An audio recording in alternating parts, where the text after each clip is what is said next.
Wild cats are among the most iconic and captivating animals in the world. They have been part of our physical and psychological landscape since humans first evolved. Their beauty, strength, and power continue to fascinate us and impact how we view ourselves in an ever-changing world. They remind us of a wilder place and time and help us realize the essence of what it means to be human. Big cats are intertwined with human culture, with religion, art, and literature.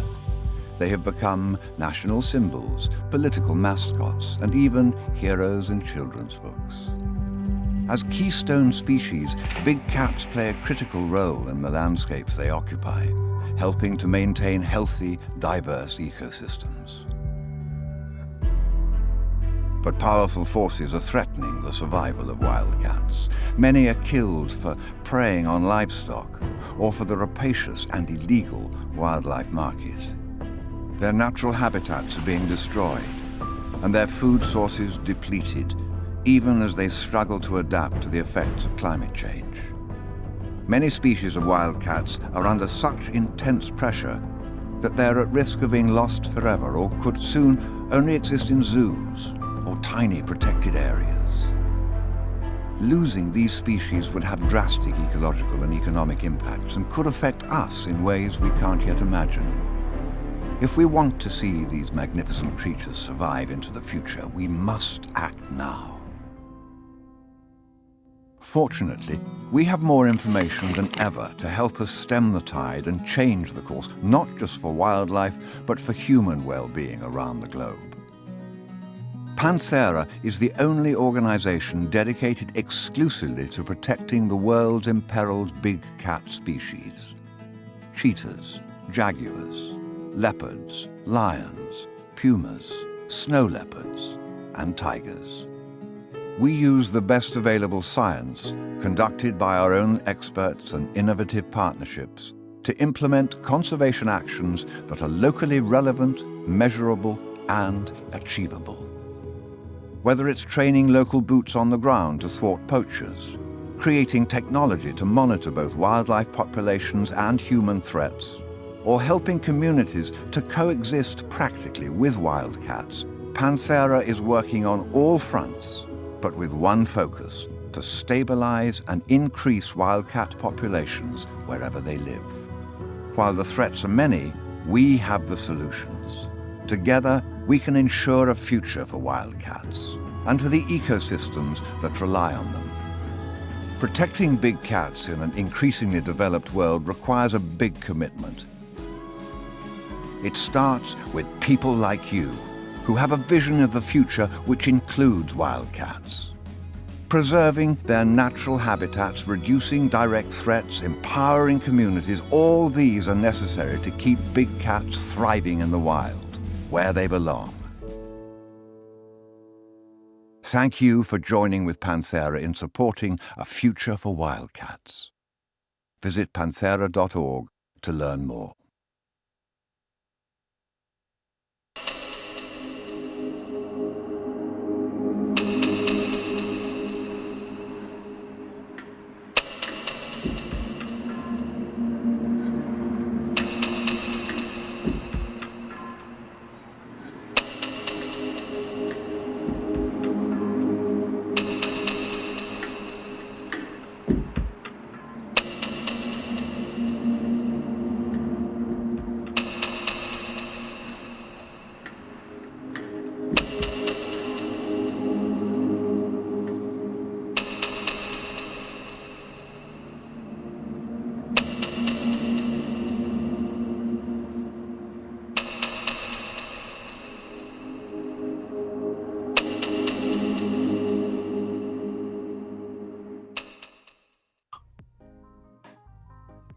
Hey everybody, my name is Phil Pertuta. I'm the new social media lead here at Panthera.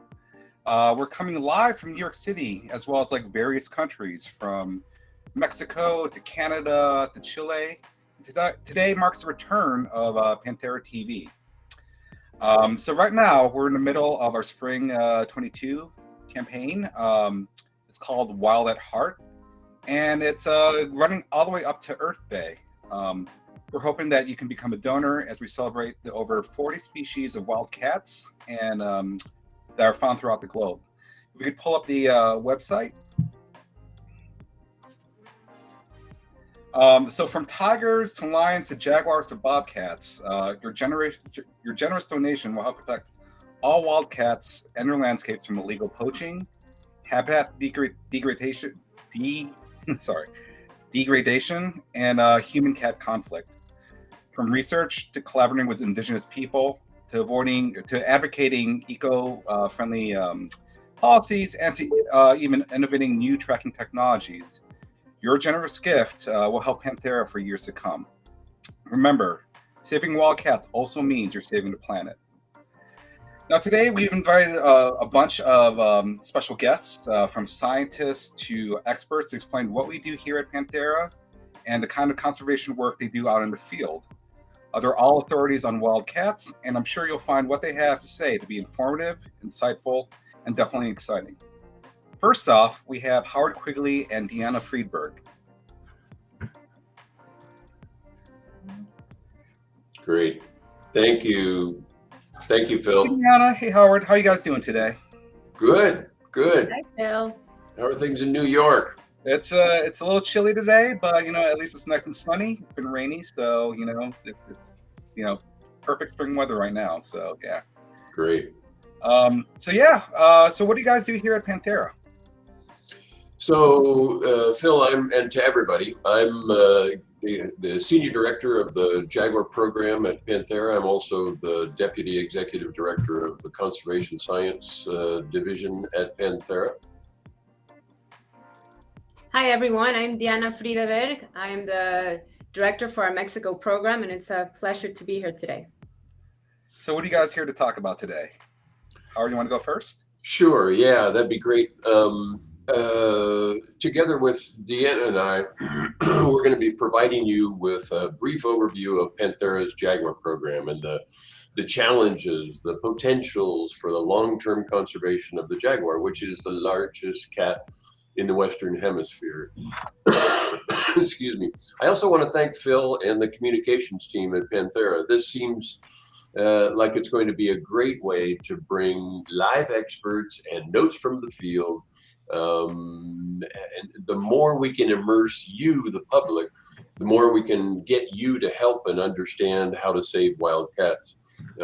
Maybe we can even do these broadcasts from the field someday, sitting and watching a jaguar in the Pantanal or a puma in Patagonia or lions on the plains of Africa, whatever it is. But I think the sky's the limit on these kinds of live approaches. So thanks to Phil and the communication team for putting this together. Oh yeah, I expect to have a lot more live streams in the future with the return of PantheraTV. So everyone stay tuned. Yeah. So what I wanted to do today, and what Deanna and I want to do today, Phil, is to really talk about what it is that saves jaguars, how we're working in the field, what we're doing, and maybe create a little bit of uniqueness, distance between some of the other large cat programs or even small cat programs. We happen to think that the Jaguar program is truly has a unique envelope around it. Many people hear about the tigers and African lions, and those are the more prominent of the big cats that we hear about around the world. But I think what we're looking at with jaguars is truly a message of hope. For instance, for tigers, it's estimated that at the beginning of the last century, there were about 100,000 tigers in the wild. Today, there are it's below 4,000 tigers in the wild. In just a century and a half, what we've lost is nearly 100,000 tigers. And they occupy only about 10% of their historic range. We're in a panic mode with tigers. We're in a panic mode with lions or cheetahs. It really has become a difficult time to be able to get into the emergency mode. We are seeing numbers of tigers rebound, but it's so much easier to not be in the panic mode, to not be dealing with emergency, not be dealing with endangerment. We want to be dealing with widespread species that we're going to actually find solutions for where they are. It really comes down to finding some of these solutions, and what we have with jaguars, if I could have the first slide, is the thing that we have moving, going for us in saving jaguars, is that 50% of the historic range is currently occupied by jaguars. We also have approximately 100,000 jaguars in the wild. So it's really, that's why I call it a story of hope. There's a real future for jaguars. We can save them in their habitat. We're not putting them back, as with tigers. We're not trying to grow them in small places. We're maintaining those habitats, which is so much less expensive, less time consuming, and more cost effective. Granted, it's still a very difficult job, and that's why we're here to talk a little bit about this, Phil, because Deanna and I are up against it every single day in trying to find these kinds of solutions. So I don't know if it's appropriate right now, but I think playing the Glenn Close video would maybe bring this alive a little bit across Jaguar range. For sure. Can we cue up the video, please?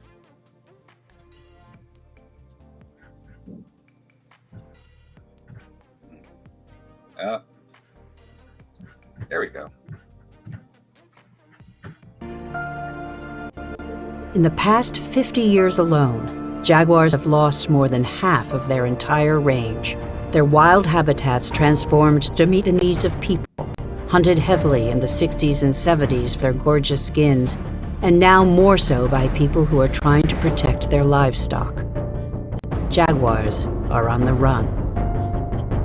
Despite all of this, jaguars still remain in 18 countries from Mexico to Argentina, covering an enormous 4.5 million square kilometers. They span such an extensive range because they move beyond protected areas, across rivers and canals, over hills and mountain passes, even through developed areas, in search of food, space, and safety, in order to breed and to pass their genes into their future. And it is in this connectivity between protected areas that can secure their long-term survival. Created in 1999 by Panthera's CEO, Dr. Alan Rabinowitz, the Jaguar Corridor Initiative is now the most comprehensive and transformative carnivore conservation strategy in the world. In the Brazilian Pantanal, Panthera has recently partnered with Rainforest Trust to secure a conservation ranch. The goal? To create the largest working model for how people, livestock, and jaguars can coexist. Panthera knows jaguars. Rainforest Trust knows how to protect land. A winning formula to protect jaguars across their entire range.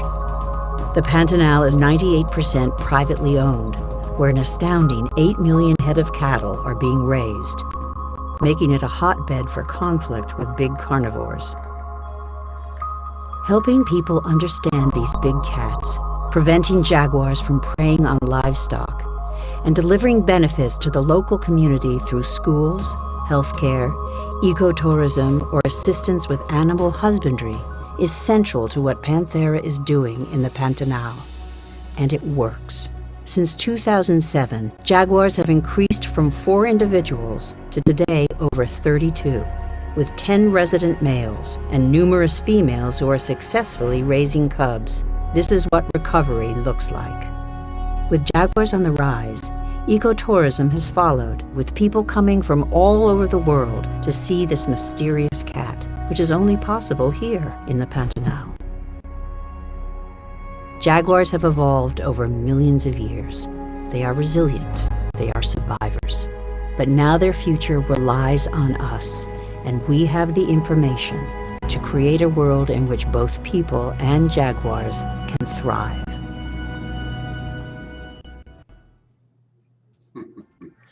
Thank you, Howard. Yeah, thanks, Phil.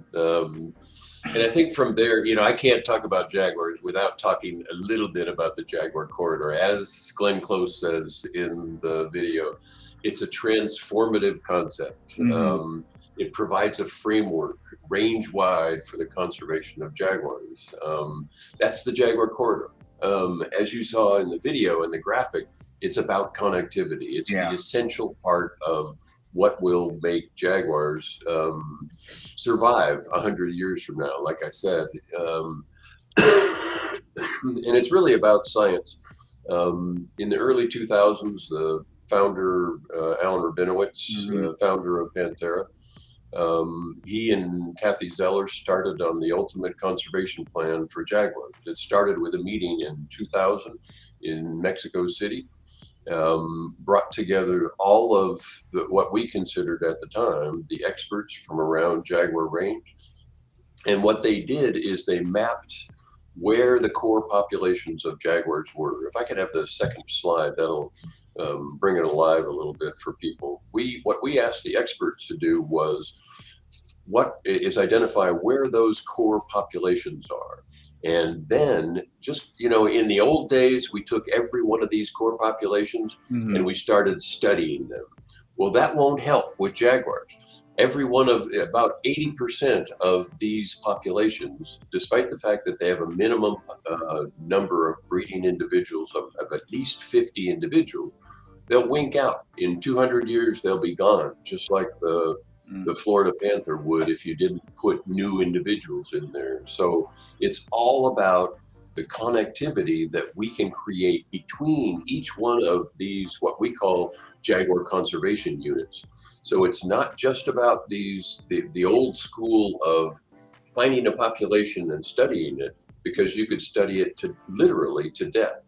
What we're trying to do is take these core populations and create those corridors between them so that we can actually do the work that's going to save jaguars. If I could have the third slide, then what you see here is after we took those core areas and then used a model for developing the corridors, what you see here is a little over 75 JCUs, or Jaguar Conservation Units, and a little over 85 connecting corridors, and that is the Jaguar corridor.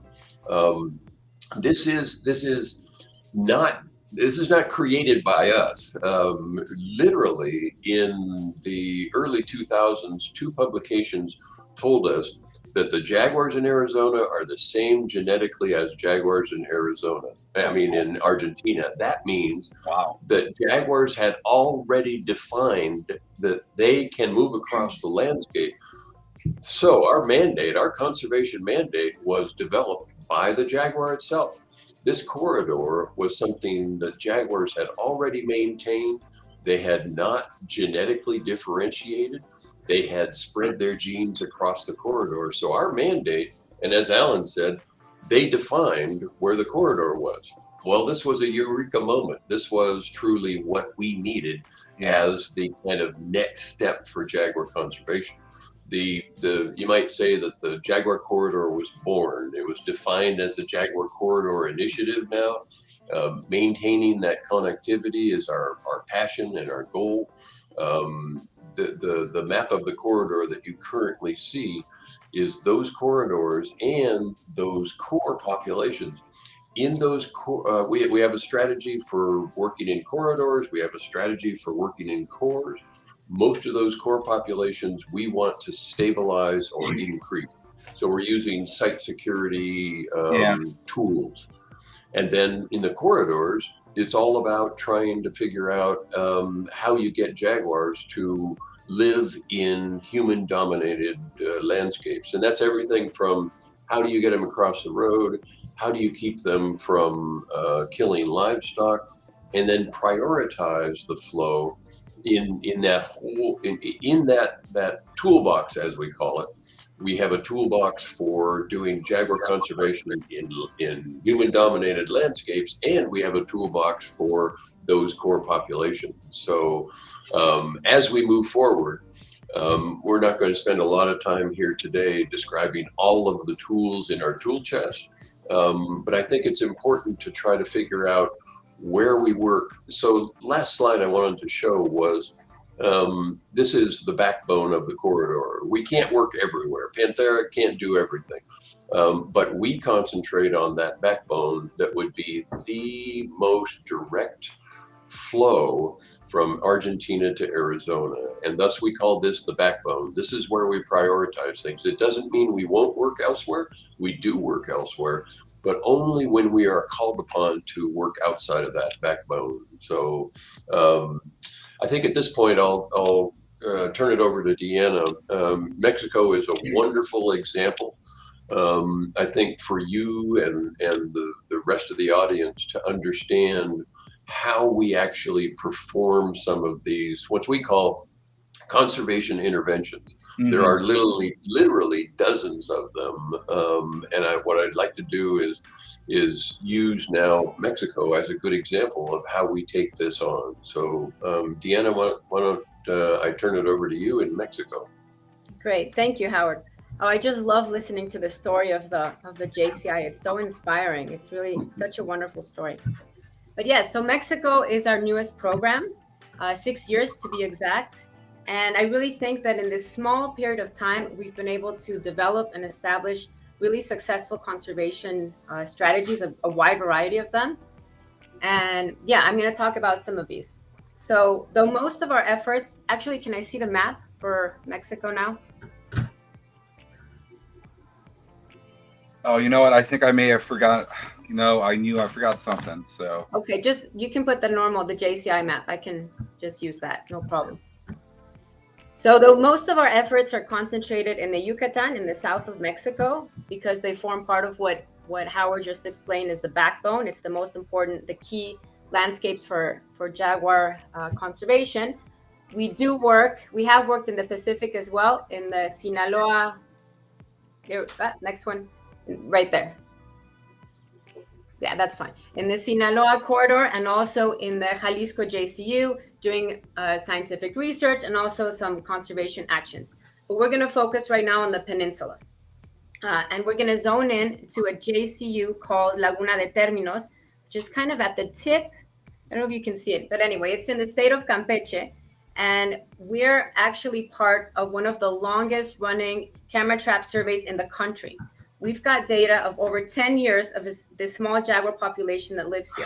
Together with Dr. Mircea Hidalgo from the University of Tabasco, we've got this amazing data that is so valuable. I cannot stress how just spectacular it is to have so much information, so many years of constant surveying for a species that is found that lives at low densities, that lives a long life, that does not reproduce that often, that does not have a lot of cubs in each litter. So this is really valuable.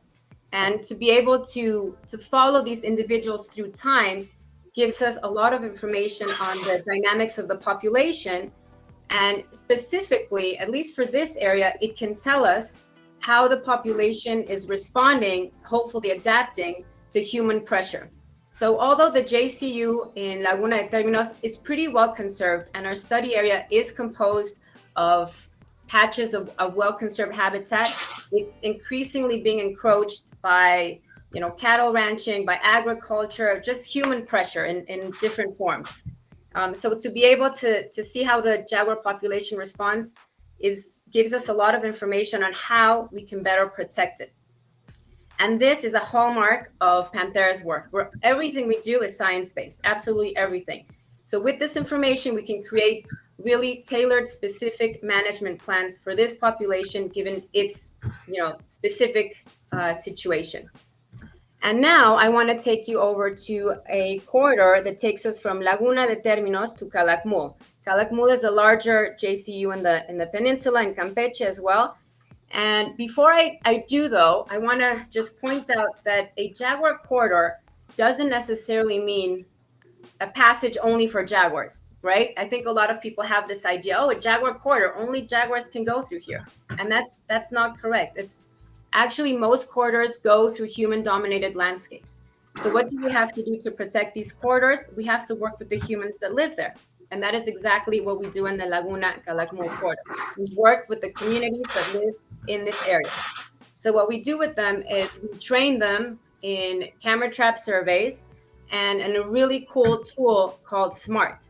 So what SMART does, it's a computer program that allows the people to patrol their lands and to identify certain threats to their natural resources, to their conservation areas, to their areas, and locate where this is happening so they can better manage their area. So they'll be able to see with this tool where there's illegal timber extraction, where there's illegal hunting, where all these things have been happening, so they can go and attack the problem at its source. So it's really efficient and time saving, and it's a game changer, really. Another thing that we do with these communities is we identify cattle ranches that are having problems with predation. This is something that happens throughout Jaguar range. You've got cattle that are not well managed or just kind of left to roam the land during the day or even during the night. And then jaguars and other felines come and eat this cattle because they don't have enough natural prey, or it's just an easy prey, right? It's a piece of meat tied to a tree, basically. Yeah. Doesn't move too fast either. So what we do is we identify these cattle ranches that are having problems, and we work with the owners so that they can do certain modifications, certain strategies, techniques that are all science-based, right? We've been proving them over the years that they work, so that they will not have to stop their cattle ranching practices, but they can also conserve jaguars, and they will not have any more losses. And this is something that works really, really well. We have one large model ranch, or demonstration ranch, as we call them in Campeche, and we're working on getting some more currently. So once we have this ranch that is working, what we do is we make it into a demonstration ranch, which means we have workshops in the ranch so that we invite a lot of other cattle ranchers from the region. They can come and see what we're doing and what works.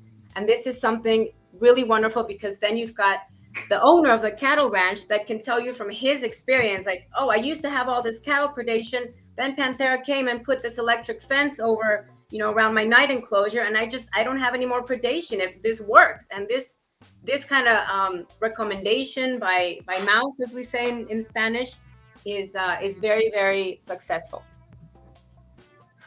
That's awesome. Okay. I had the pleasure of working with you in Mexico this past month, Diana. It was great. Yeah, I love that everyone came to see what we were doing, and we did this very cool tour of precisely this corridor. We got to visit some of the communities we work with, and yes, it's wonderful to show our work to other people. And lastly, what I want to tell you about is something really exciting that's happening right now for this corridor, is that we're in the process. We're almost there. We're in the last stages of the process of gaining legal recognition for this corridors at a state level. Now, this is going to be something huge. It's going to be the first corridor in Mexico that will be recognized at a state level. And what this means is that all the work that we're doing, all the work that we've put in for the last years, and we're going to continue to put in, will have a legal framework, will have a backup.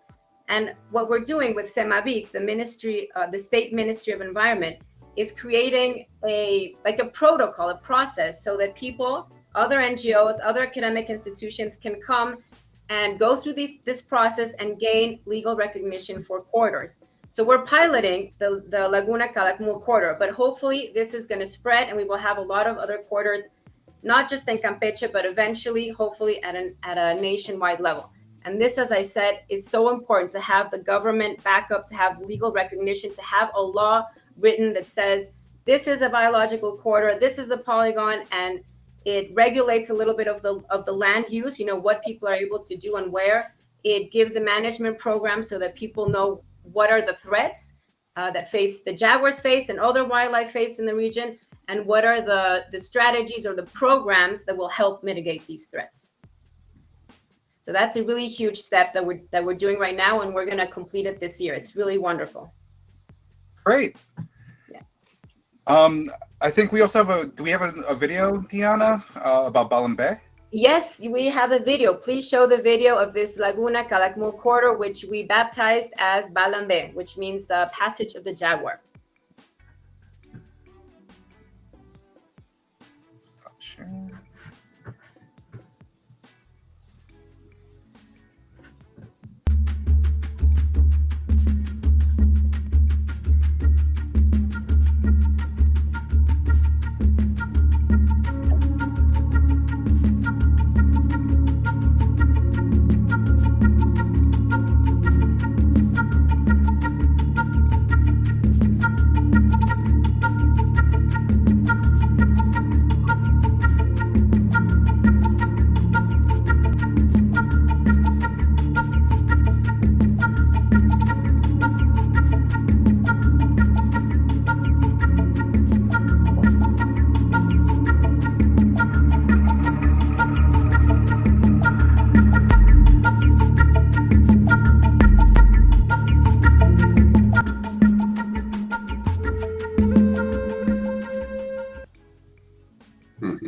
That's awesome. That's great.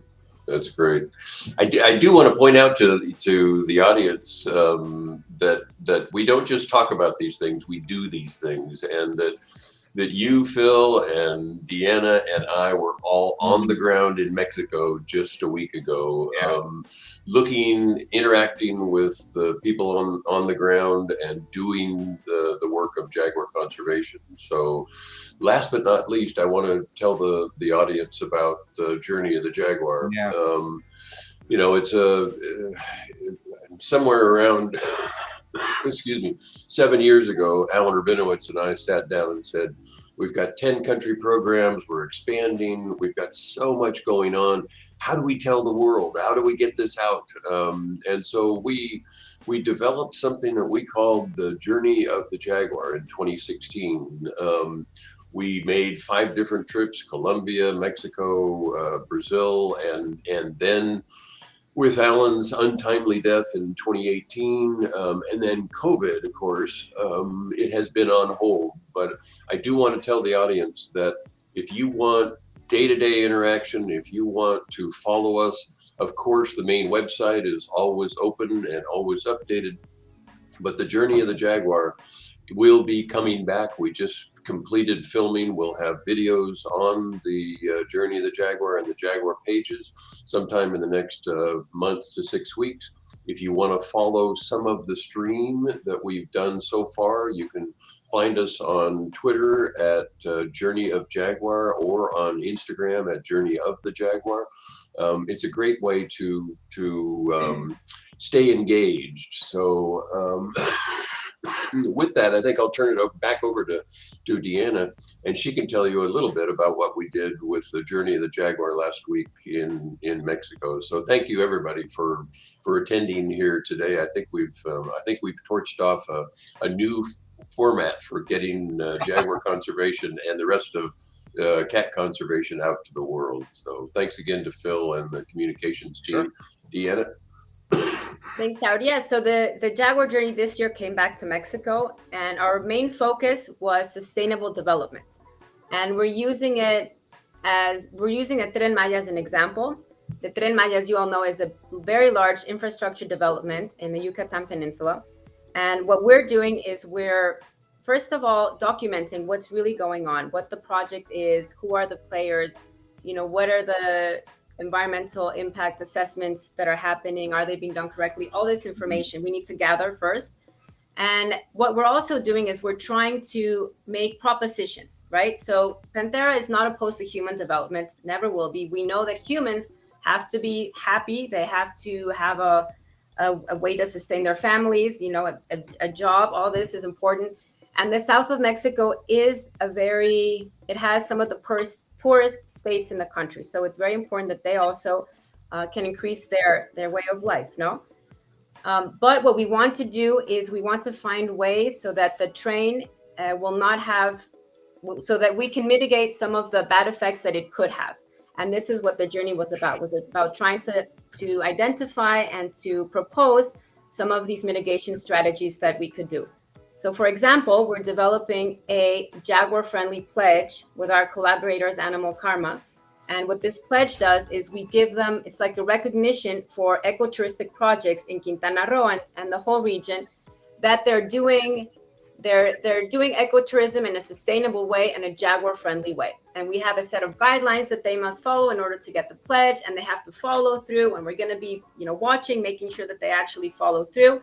And this is trying to raise the bar on sustainable ecotourism so that there's already a model in preparation for the influx of tourists that are going to come with the Tren Maya, which is one of the main objectives, right?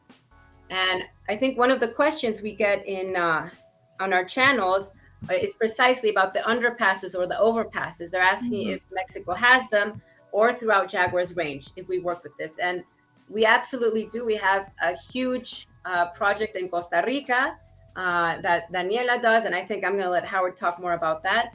But here in Mexico, what we've been doing is we've been doing a lot of studies to see which kind of underpasses actually work. And a lot of these underpasses, there's one road from Playa del Carmen to Nahuaxcan where we have about 30 underpasses. And what we did with Mircea Hidalgo and Alberto Galina, one of his PhD students, is do a study to see which kind of underpasses would be more efficient. Because a lot of these underpasses were just drainage systems kind of slightly modified to be able to function as underpasses. And what was really exciting is we actually got the first picture in the world of a jaguar using the underpass. Not just jaguars, but a lot of other animals, including monkeys. Monkeys will actually walk down through the underpass. It's really funny. So that is a huge success. It's very motivating, and it gives us a lot of hope that these structures will actually help maintain the connectivity even in this road network. And this would happen as well with a train, right? You need to make underpasses so that the animals can get from one side to the other. Should I just go on with the questions? I guess I'll ask some questions. So I have questions from all our channels, from Instagram to Facebook. This is for both of you. What is the most unique characteristic of jaguars compared to other big cats? Deanna? Their unique characteristic is that they have the largest bite force, right? So they have adapted, they have evolved to be able to break open the shells of turtles and also the cráneos, the skulls of animals. So they have an immense strength with their bite. I think that's one of the unique characteristics. I agree. They love to swim. Tigers love to swim too. So that's not unique to jaguars, but it's something that a lot of people are surprised when they see jaguars in the Pantanal just diving in, getting their caiman, coming out, taking a little splash. They're very happy in the water, not like our domestic cats that just, would rather die than have a bath. So that brings another question up. Which is a better swimmer, a tiger or a jaguar? Ooh. I want to say jaguar, but I think Howard, I don't know what Howard says about that. Yeah, I don't know. If you're in the Sundarbans, I suppose the tiger can swim long distances. Jaguars also can. They're both very powerful and both very good in the water. I don't know that I'd bet on either one of them. So. Yeah. Let's see, what else do we have here? So are jaguars poached for illegal wildlife trade as tigers are? Yes, that's a very good question, and something that is, very present right now. So yes, they are. I think with people really zoning in on tiger poaching or exotic wildlife trade, and it being so difficult to get tigers right now, it has kind of shifted now towards jaguars, which is just horrible. It's a pity. And there were a lot of studies before of it happening, I think in Bolivia, the Amazon region. And lately it has also come up more in Central America and Mexico as well. So yes, it does happen. We are doing several projects to try to, first of all, investigate, know the truth. As we mentioned several times, Panthera is a science-based organization. So everything we have to do, we have to know all the facts before. Of course. So we can actually act directly at the source and take care of the problem. And then I think Howard, maybe you could answer this question. Also, Deanna, are you using wildlife underpasses or overpasses in Mexico throughout the Jaguar corridor, throughout the Jaguar range? I think Deanna can probably answer this one. The most of them are underpasses. Overpasses are very expensive to do. I'm assuming that they will be done in Jaguar range, but right now it's mostly underpasses, and we're assisting in the development, just like Deanna mentioned earlier, in the testing of what kind of what dimensions and length and all those things would work in Mexico. And I think that's being expanded into Colombia and Costa Rica and elsewhere where people are concerned about wildlife friendly roads, including protecting jaguar.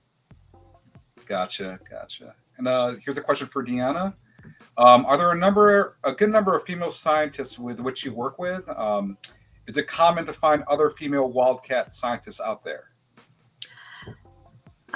Yes, I work with a lot of female scientists. Our collaborators in other NGOs, both Animal Karma and WWF, are actually all females, or mostly 95% females, and it's wonderful to see that. It's such a specific question with such a broad background, and so many things come into this question. But I think in my experience, and I'm in my late 30s, so I've kind of I've seen the change. When I started college, that I never had any female scientists to look up to, and like a female scientist mentor, I never had that. Not here in Mexico. I didn't know any female scientists.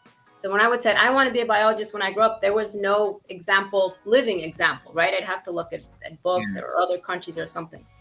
But then as time passed, and when I moved to the States to study biology there, I really met so many wonderful female scientists that inspired me and that motivated me to become a scientist as well. I remember all of them. It's really amazing how much these people mark your life.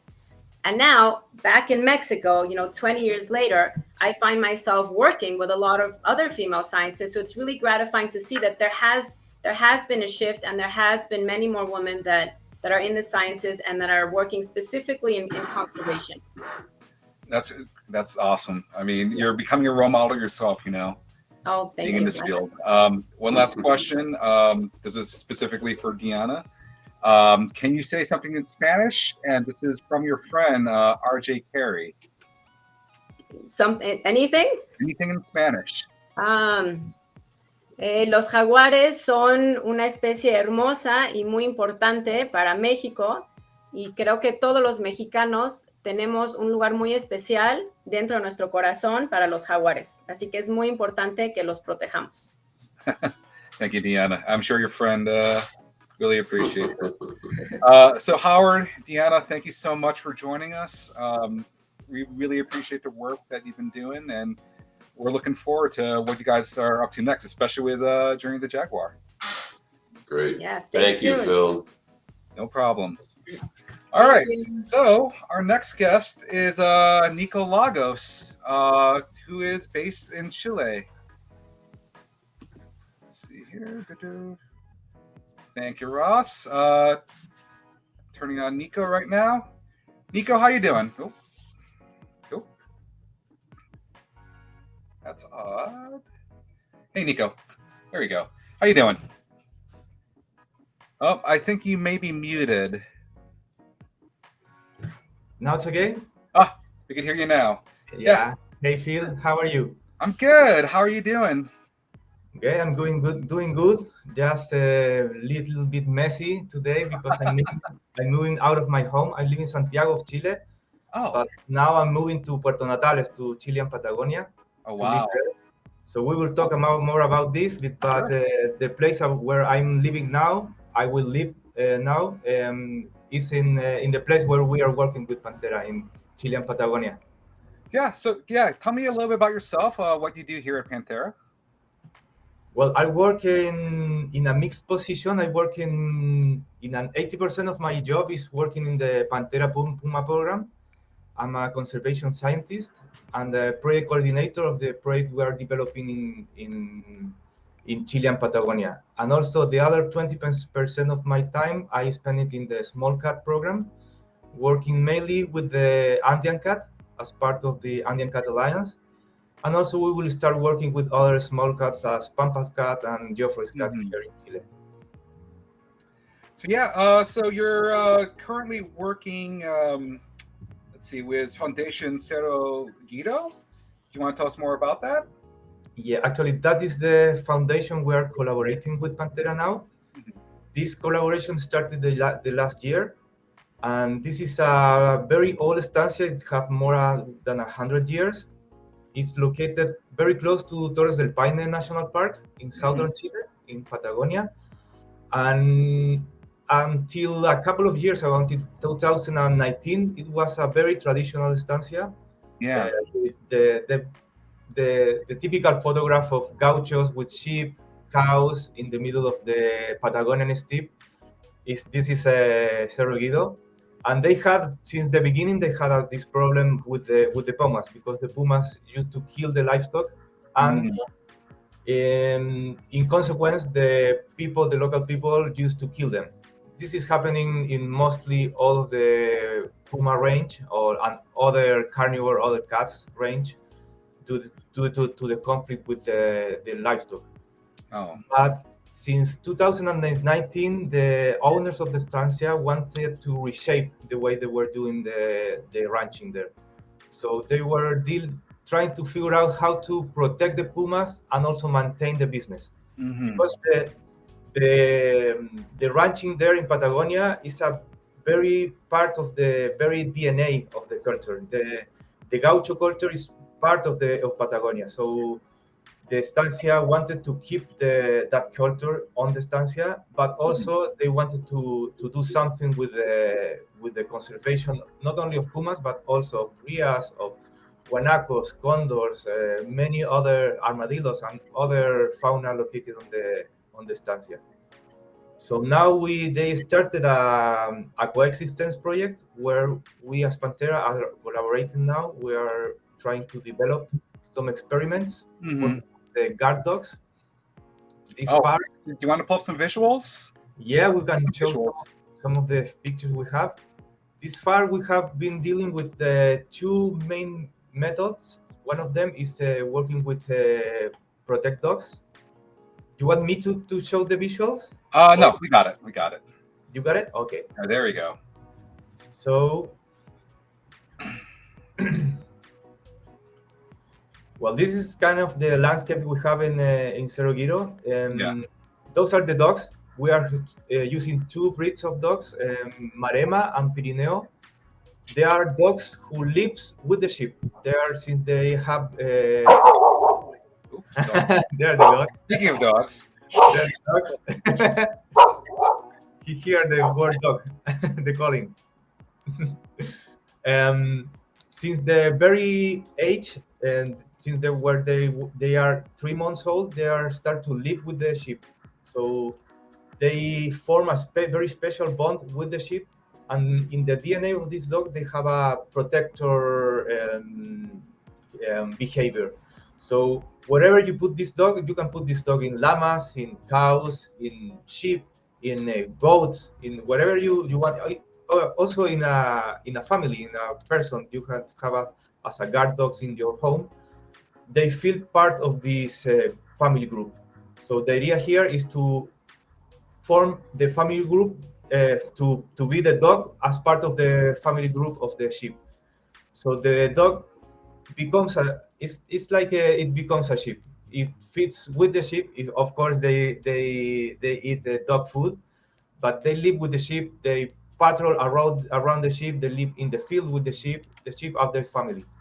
And whatever that approach to the sheep, it can be a fox, a puma, a human, anything. The dog start to bark. So that's the way the dog keeps the pumas away from the sheep.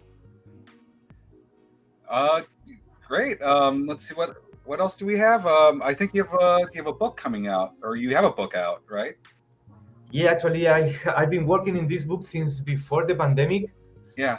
I've been working in Torres del Paine since 2016. And for the people who doesn't know too much about the area, this is one of the more best places to spot pumas on the wild. So that's why many film crews and photographers go from all over the world there to Patagonia to see the pumas, to photograph there.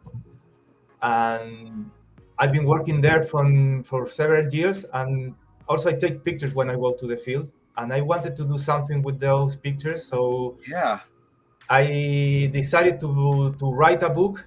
The idea was to write a book about telling science about pumas, about ecology, biology, behavior, but also showing like an encyclopedia with nice pictures. Also, actually, Yeah. Can you go to the next slide? here I have the book.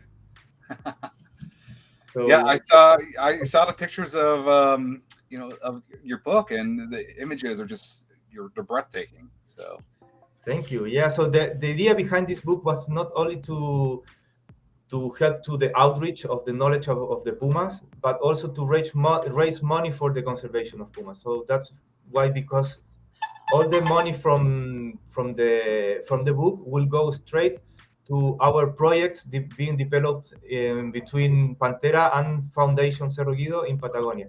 So the idea now is to start to spread this message of this new way of doing ranching in Patagonia. So other estancias can do the same. They can use dogs. They can use some other deterrents we're using. We are using also fox lights to keep pumas away from the sheep. So the idea is to use also this money to be spent in the same place where the book was created, in Patagonia. that's awesome. We do have a few questions from social. First off, where can people find your book? Where can they buy it? Well, this far, since the book was just released a couple of months ago, this far we have only option to buy it in here in Chile, in Librería Libro Verde. This is a place where you can buy it online. But now we are dealing how to distribute the book internationally.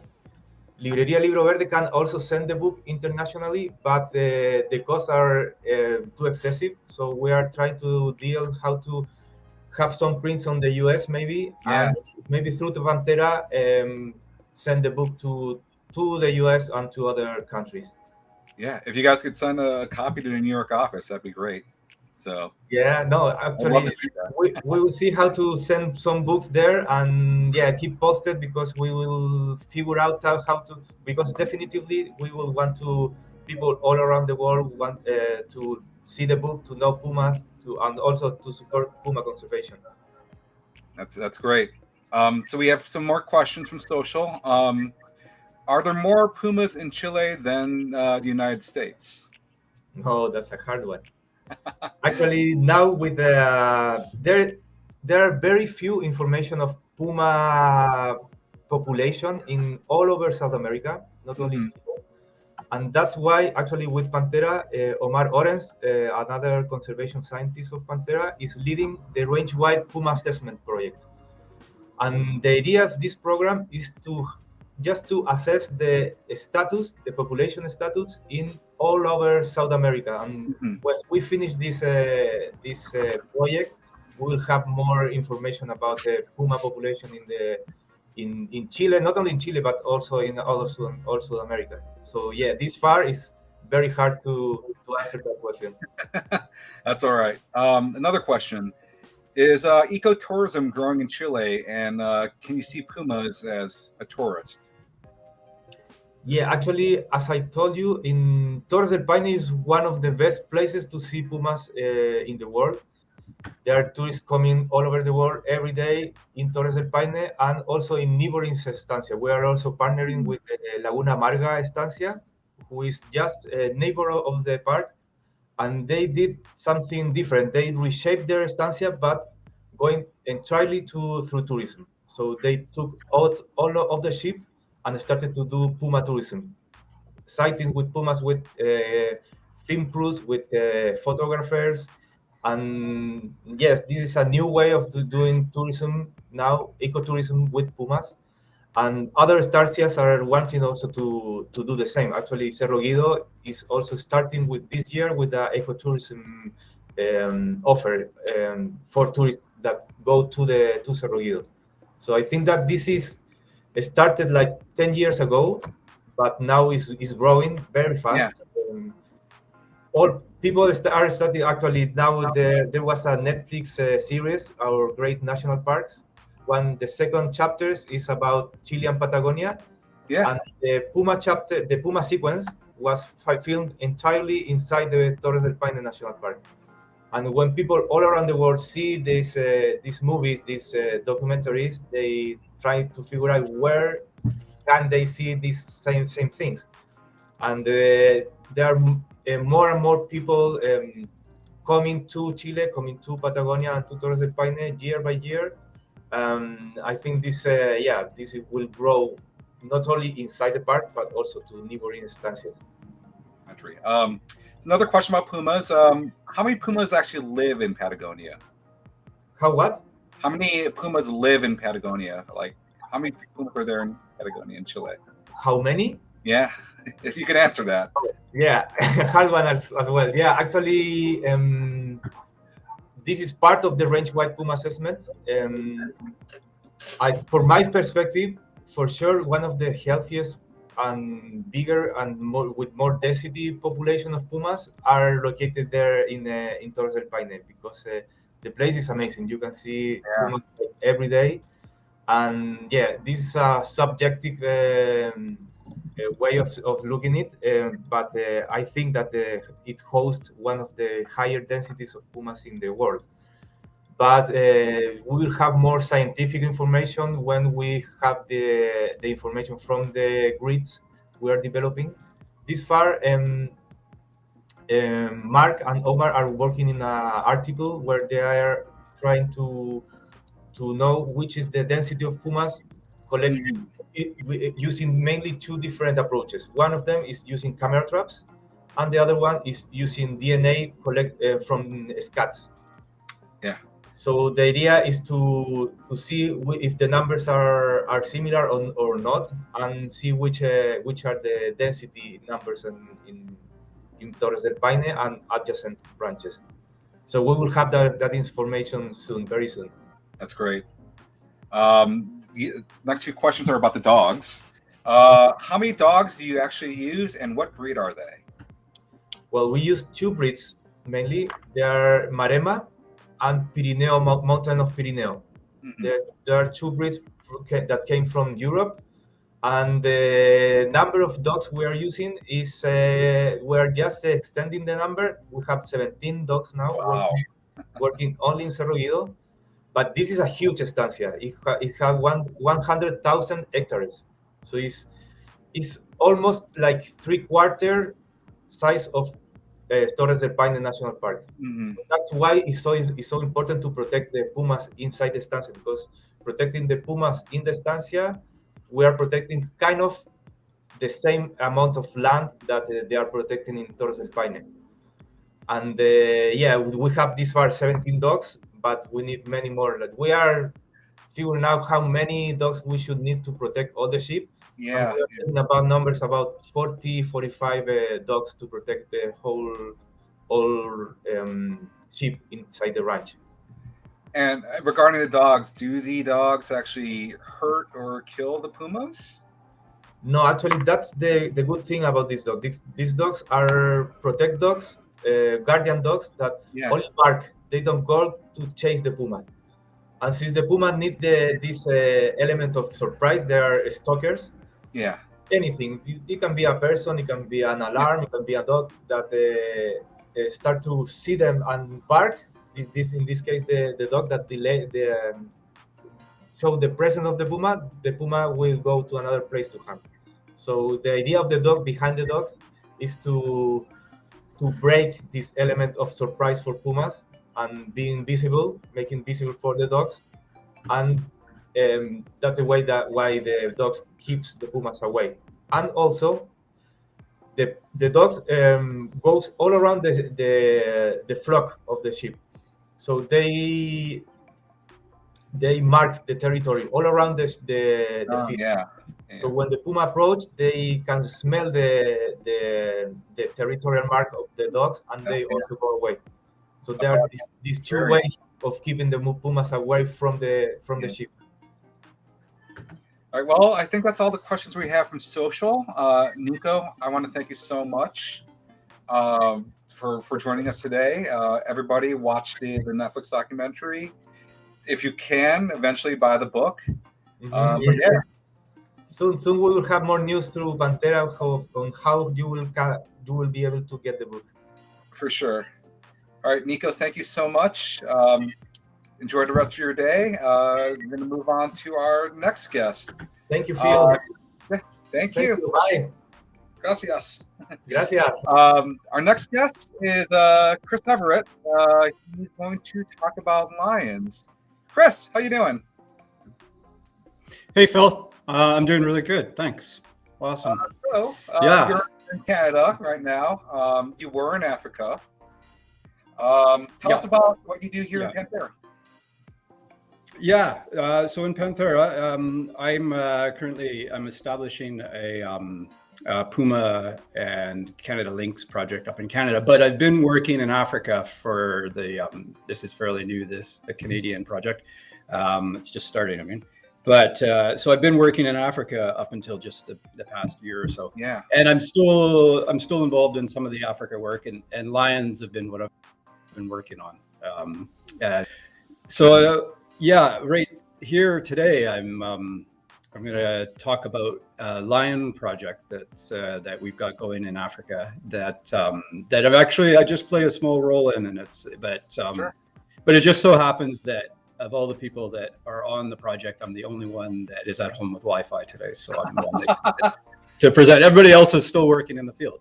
I hear you. One of them is Phil Henshaw, right? And so Phil Henshaw. Phil Henshaw is the program director for the West and Central African Panthera program. He's a real he's a conservation legend in Africa, and so he's established this project that I'm going to talk a little bit about, and I get to be a part of. But actually, we have a clip, right? We have a clip. Right? Yeah. So we have a video clip that Phil, featuring Phil, kind of describing the project, and it's a lion conservation project in Senegal, which is a country of West Africa. And so maybe we'll start with that. That sounds good. Ross, can you roll the clip? Cool.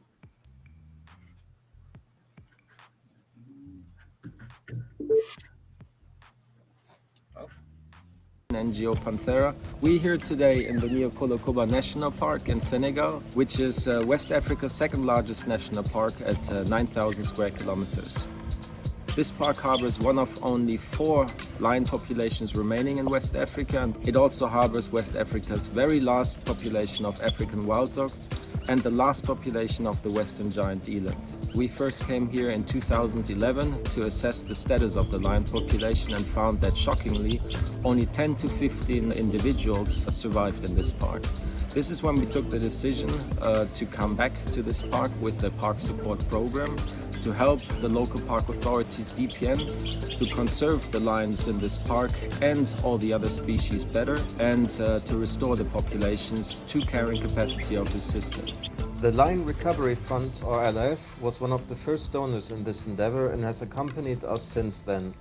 Through LRF work that we were able to expand from a project pilot area which covered about 25% of the park to the remainder of the park, and add 2 permanent patrol teams that we now fund and that are really in this park 24/7 to get the poaching under control. We started with 10 to 15 individuals. We now think that there are about 40 individuals in the park. Last year, our field teams recorded 5 breeding females, and so there's good population recovery at the moment. We really hope that this trend continues and that we can restore the lion population of this fantastic park to carrying capacity. We believe this park could harbor 200 to 250 lions, and this is really just possible to achieve with your support, with the support of the LRF. Awesome. Yeah. Phil Henshaw. Great. And that's a great video. I mean, it's a great video because, first of all, it gives you an idea of what Niokolo-Koba National Park in Senegal looks like. And, some of the take-home messages, that Phil mentioned there are that, first of all, the reason for this project, this Senegal project, is that the West African lion is part of a distinct genetic subspecies of lions. So there's the East African lions and Southern African lions, and then there's this other genetic clade that is West Africa, North Africa, and actually they're most closely related to the lions in India, the Asiatic lion. And so there must have been a continuous population of lions at one time going across North Africa into India, but it's now eroded away, and you've got the Asiatic lions there, and you've got just a few and now critically endangered lion populations in West Africa.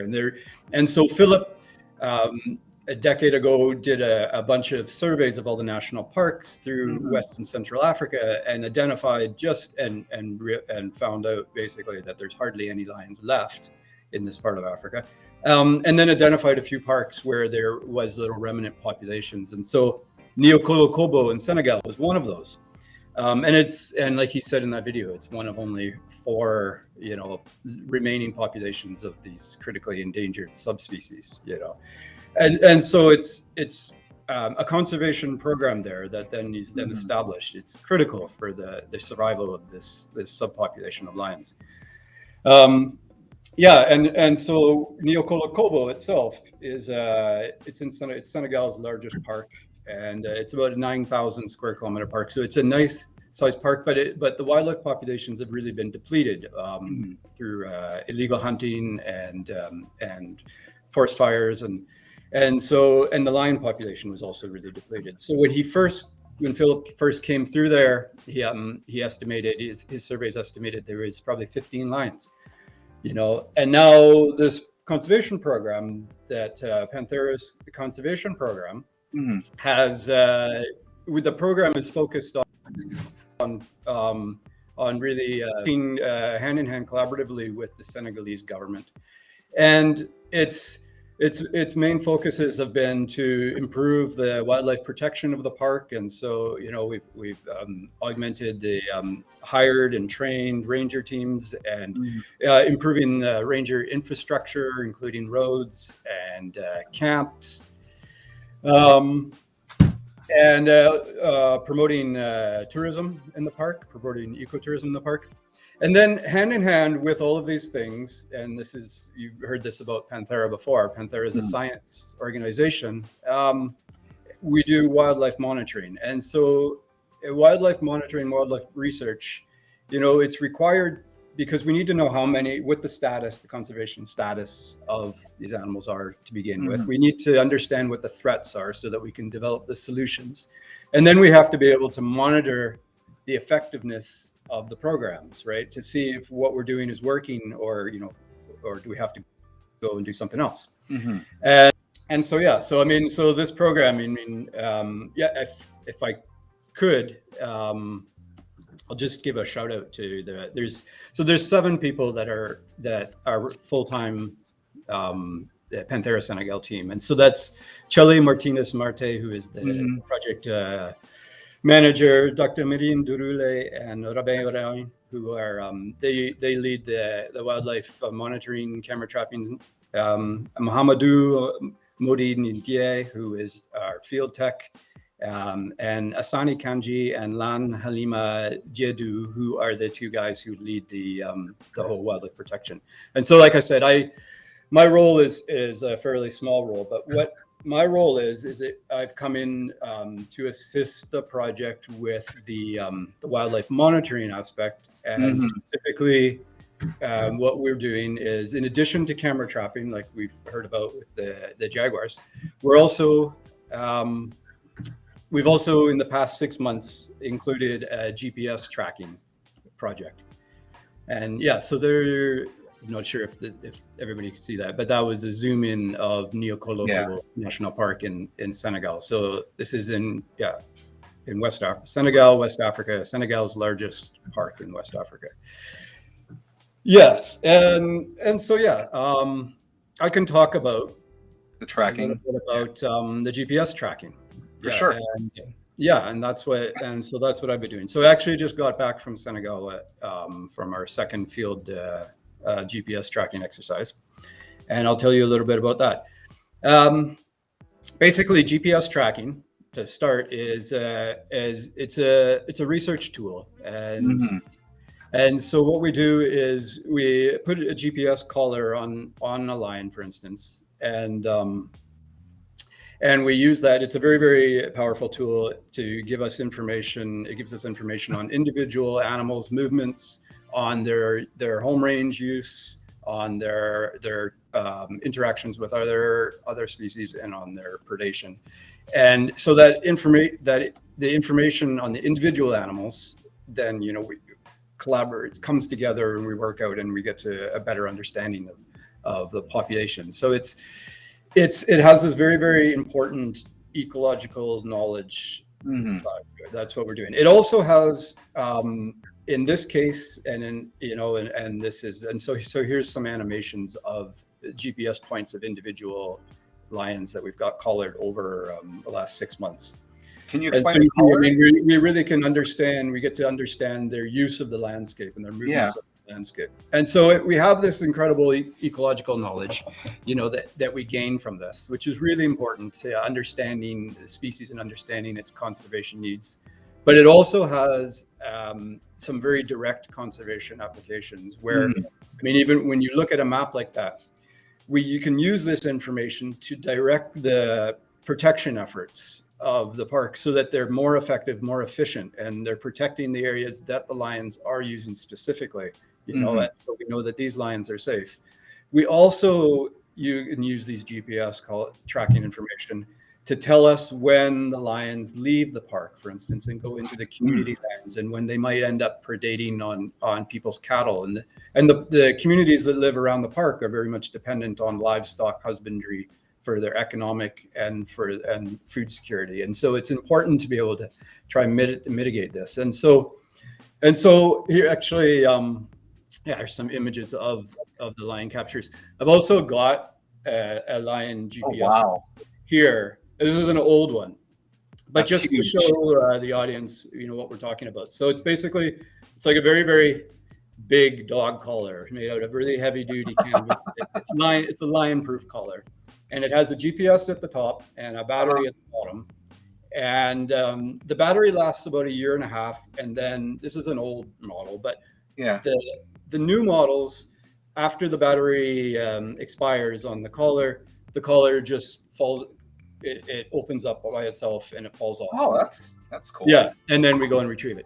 And so the GPS is programmed to take a position every hour and then upload those positions. And then myself and the rest of the team, we can download this onto our computer and onto our phone, and we can see exactly where the lions are now, where they've been, and and use that both for understanding the ecology and also for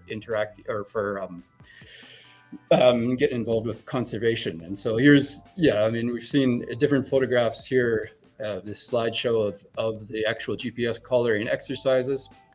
And then and so then how it's a challenging endeavor, actually, putting GPS collars on lions, because the GPS. So lions, especially in a place like Nicolás National Park, they're kind of shy, and so they're more likely, if they hear a human, they're more likely to disappear into the forest, right? Yeah. Nicolás, we now estimate the population is maybe up to like 40 lions, and so 40 lions in 9,000 square kilometers. It's a very low density. So it's you have to find the lions. You have to find lions, and they're in bush. It's forested. For the most part. So they're hiding. There's not very many of them. It's in a big area. And so you can't just, drive around and see them necessarily and then catch them. So what actually works better is to try to attract the lions to us. All right. Yeah. And so we try to call the lions to us. And so what we'll do is we'll select an area where we have evidence that lions use, and so maybe that's either from the camera trap images that we've got or finding their tracks. I'm gonna come to this lion in a minute here. Oh yeah, the story. But and so we find an area with lions that we think where the lions use. But because the lions we're there because either, we saw a picture on the camera trap or we saw a track. It doesn't mean that they're there now. I mean, lions have home ranges that can span from 100 square kilometers to over 1,000 square kilometers, right? And so if they're there now, or if we got a picture of them a week ago, they might not come back to that spot for another month, right? Because maybe they've got this huge home range, and their home range size is very much related to the amount of wildlife available, because they need to have a home range that's big enough so that they can find enough food. And then so in a park like Niocolo-Kobo, where the wildlife populations are a bit depleted, we would expect that they have larger home ranges, and which is actually what we're finding. So anyways, back to finding the lions. And so the other thing about lions is that they're mostly nocturnal, and most of the time they sleep under a bush during the day and they don't move much, right? And during the night when they go hunting. And so if we're reliant on the lions coming to us, we pretty much have to work at night. They're going to be moving at night. They're also more confident at night because they've evolved to be able to see in the dark much better than their prey. And so they rely on that, and so they're very confident at night. And so even shy lions might come out at night, right? And so we work at night, which is, just added fun. And what we do is we call them with using calls. So we put speakers in the trees, and that broadcasts the sound of their prey into the night. We use meat bait, and then we put scent lures on trails and stuff, all trying to bring them in. And then we'll be hiding in the back of a truck with branches all around the truck, so you're hidden. And you're waiting, and we'll work from 6 o'clock in the evening to 6 o'clock in the morning. Wow. From sundown to sunup kind of thing. And you're listening, you're playing the call, and then you turn it off, and then you listen, and sometimes you might hear the roar of a lion approaching. Sometimes it's just like a very, very soft footsteps, and it's amazing that you can hear, a lion's footsteps if you really try. And do that. And because they're low density and you don't really know where they are until you find them. Sometimes we might go for weeks and weeks, it might be every night, before seeing a lion. But then when the lion does come, we hear their footsteps, and they come into the bait, and we let them feed on the bait. And then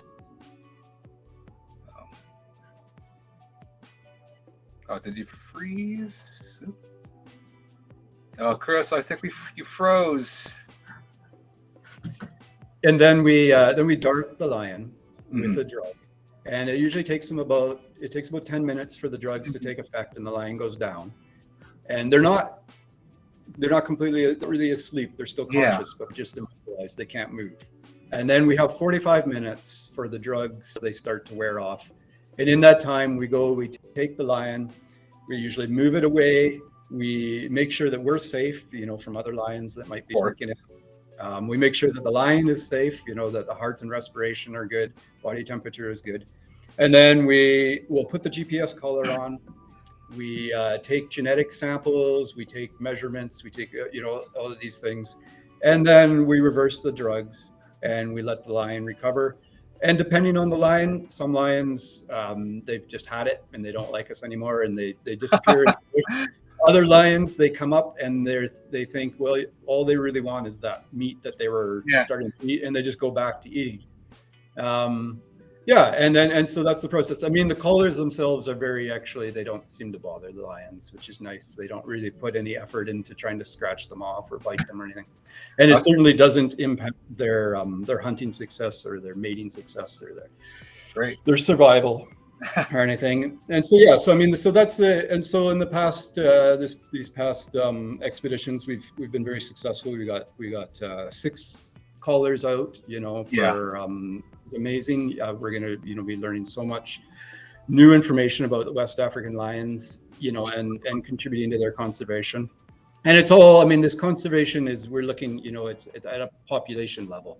But one thing I just kind of wanted to touch on was that, and finish up here, is that Yeah, we work at a population level with Panthera. You know, this is what we're doing. We're trying to conserve cat populations, you know, and in this case, lion populations.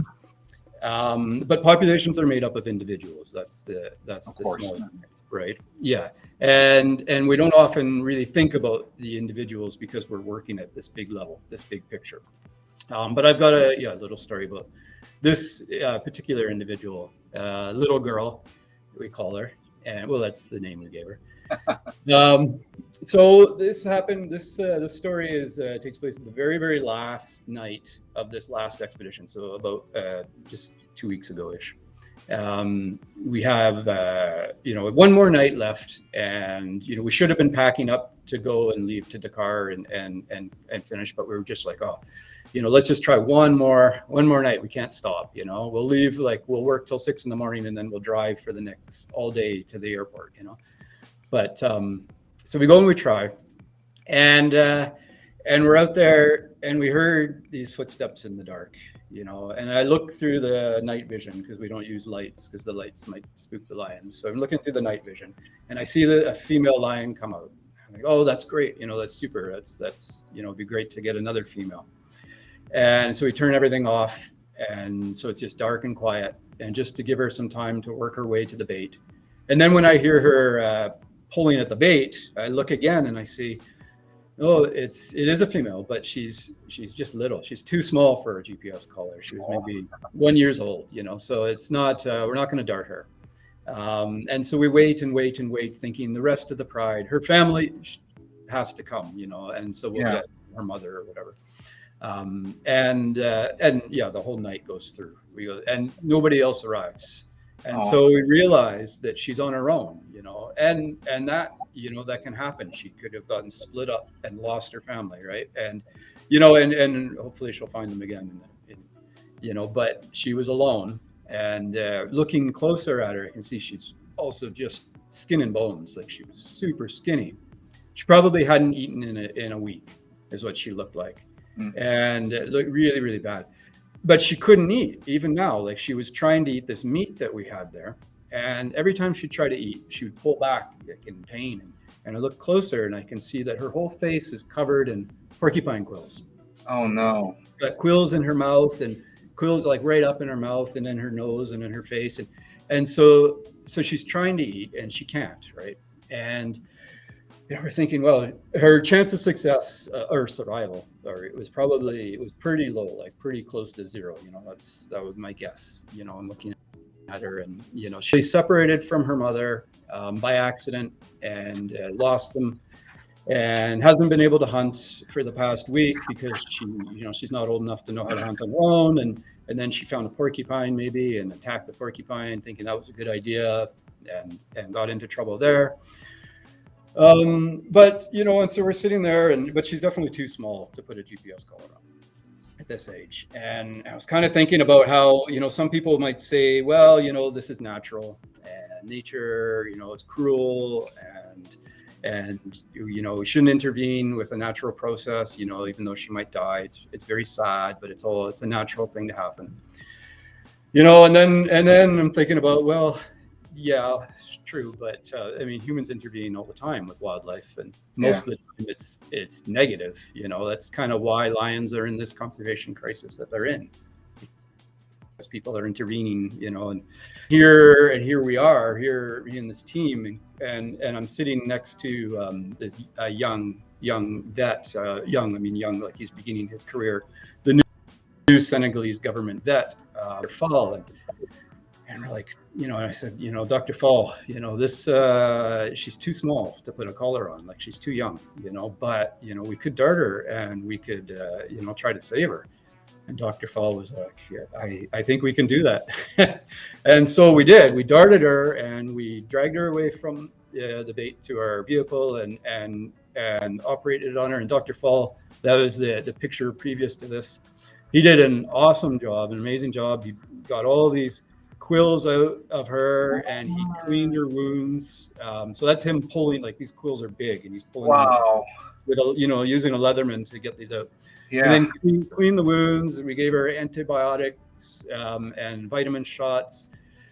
And then we took some genetic samples from her, some hair samples, so that we could track her. But we couldn't put a collar on her. And then we took her and we carried her off into the bush, far away from the road, because we were working near the road. And we carried the meat that we had over there as well. And we put her in the meat under a bush and gave her the reversal drugs and let her come back. And so that next picture, the one after this, is her just waking up. And so that's her just waking up there. Oh. And we left her, with all her wounds cleaned, with some shots, with probably 3 days worth of meat. So it'll fatten her right up. And I feel like we gave her a second chance. And this is a young female that, if she survives, she can go on and have lots of cubs, and she can make this significant contribution to this critically endangered population. And boy, did we ever feel good about ending the field season with that. And this project is working. It's doing amazing things, to conserve this critically endangered population. And then it was also just really cool to be able to, save one individual animal of this critically endangered population like that. And so that's pretty neat. So there's a Panthera story. It's a great story. I love it. Hopefully you'll run into her again soon. That would be amazing. Can you imagine? And so that's we weren't able to put a GPS collar on her, so we can't track her individually. But like I said, we did take some genetic samples. Can you imagine a few years down the road taking a genetic sample of a lion and being able to track and find that they're her offspring? Like that would be incredible, and that's what we're hoping for. That'd be amazing. So speaking of tracking, I do have some questions for you. Yeah. From social. Number one, how does the GPS collar transmit the signal?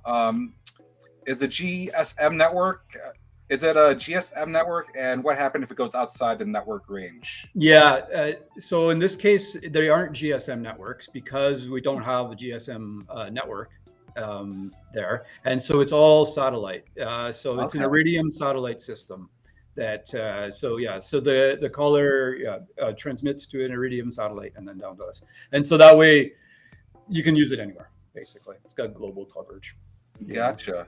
And then you mentioned how the West African lion is similar to lions that live in the Gir forest in India. Yeah. How are they different from a physical standpoint from other lions in Africa? Yeah, that's a cool question. I love that. So they are really interesting. If you saw on some of the photographs that were just playing back, you might have noticed, for instance, that they don't have very big manes. And it's not because we don't have any photographs of big old males. There was a lot of big old males there. But the West African lion, as as the Asiatic lion, also they just don't grow big manes. That we imagine. The East African and the Southern African lions. They're a little bit shorter as well. They have a little bit of a dew flap as well that that the others don't.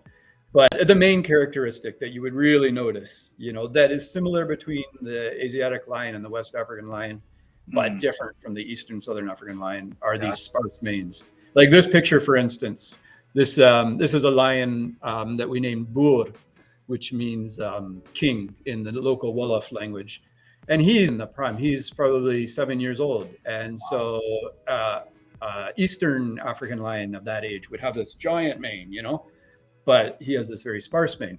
The running hypothesis is that it is probably related to the minimum temperature, and so it's much hotter in West Africa.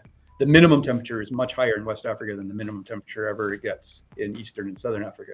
And so they probably adapted to just have sparser manes because of the heat issues. So just literally got this question now. Back to manes. Yeah, speaking of manes, what is the purpose of a lion's mane and why are they different in color? That's a cool question. And so I'll relate a really cool classic study from East Africa that looked at that. This is a Craig Packer study from the Serengeti. And he took big stuffed animal lions, not dead lions, but stuffed animal lions and he made them different mane colors and different mane sizes and put them out there on the plains and measured lions' reactions to these, and found that female lions seem to select for bigger manes and darker manes, and male lions were kind of intimidated by bigger, darker manes. So there's some kind of there's definitely a selection for bigger, darker manes in lions. There isn't really, as far as I recall, there wasn't really any really good physical, any kind of when you talk about evolution, any kind of reason for that would increase survival fitness for that. But there is a very sexual selection for it. So in evolution, you know, you've often got these competing sexual or natural selection and sexual selection. You know, if you think about a peacock's tail, it doesn't help with natural selection. You know, they can't fly very well with that, but it looks really great to the females, and so they select for it. And so the lion's mane is probably very similar to that. It actually is a hindrance to male lions, their hunting ability. They you know, it's harder for them to hide with these giant manes. They're so much bigger. But if females select for it, then it you know, it shows up in the population. And so that's the understanding. That's the hypothesis. Gotcha. Running hypothesis. Another question from social. Is there ecotourism at all in Senegal? And if not, is there potential to develop the industry? Yeah, I mean, yes and yes.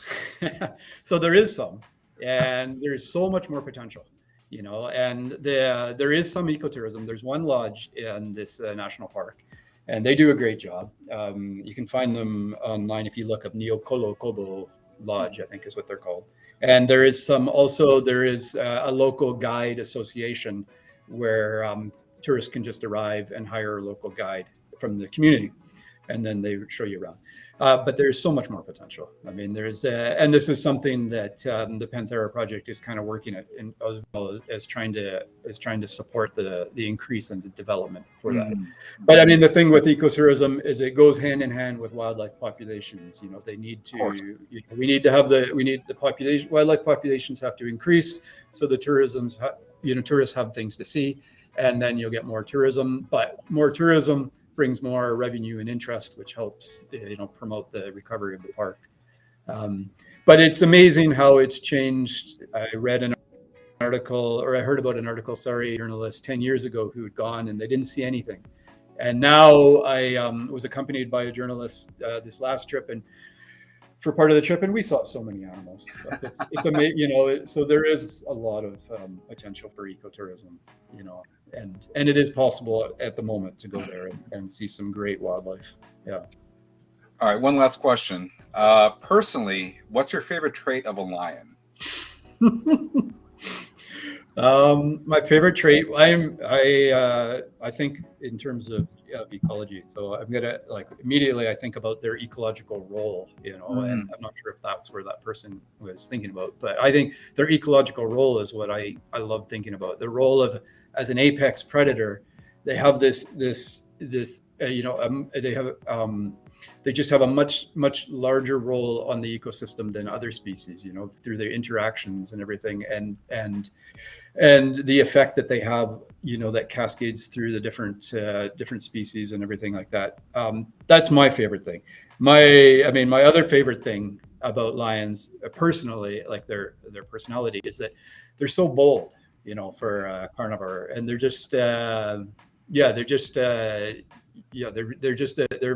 very bold, confident cat, and you know, which can be intimidating when you're working with them, and especially at night when they might be behind you somewhere. But it's a pretty cool thing about lions for sure. Awesome. Well, Chris, thank you so much for joining us today. Thank you. You're doing great work, and we can't wait to see what you guys do next. All right, so our next, I'm going to introduce Kelly now. Let me put her on. Hi, everyone. Doing well. How are you doing, Phil? I'm doing good. I definitely need a break. So I'm going to let you take over. Why don't you explain what you do here at Panthera? Great. Yeah, thanks, Phil. Hi, everyone. My name is Kelly Carton. I am Panthera's lead integrated content strategist, and really excited to be here today. And then you're going to be introducing our next guest. Yes, so I am thrilled to be speaking with my colleague, Dr. Wai-Ming Wong. He is our director of our small cats program, and really excited to chat with him today. All righty, I'll be right back. All right, thanks, Phil. Hi, Ming, welcome. Hey, Kelly, how you doing? Doing well. How are you? I'm very good, thanks. The weather's nice over here at the moment, so all is good. It's good to see you and hello to the audience. I hope everyone's having a good time. Great to hear. Yeah, hopefully spring is finally here. So yeah, I know we don't have a ton of time, so I will just jump right in here. Sure. I think it'd be great if we could talk a little bit about our project in Borneo. I know that's a really unique landscape, lots of biodiversity, 5 types of small cats. Yeah, can you please tell us a little bit about what we're doing there? Sure, definitely. Borneo is definitely a fantastic place. But just to give a little bit of background, Panthera's small cat program was officially launched in 2018.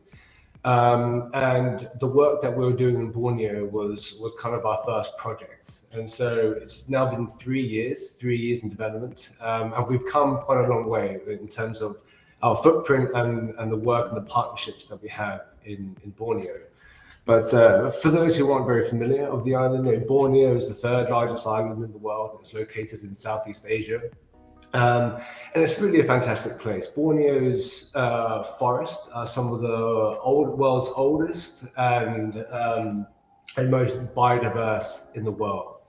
There has something like 420 resident birds, 100 amphibians, wow, 394 fish, 15,000 plants, and 230 species of mammals. And within that, there are this unique set of felids, five small cats that we have on the island there. And I think at some point we'll have some photos of those cats coming up.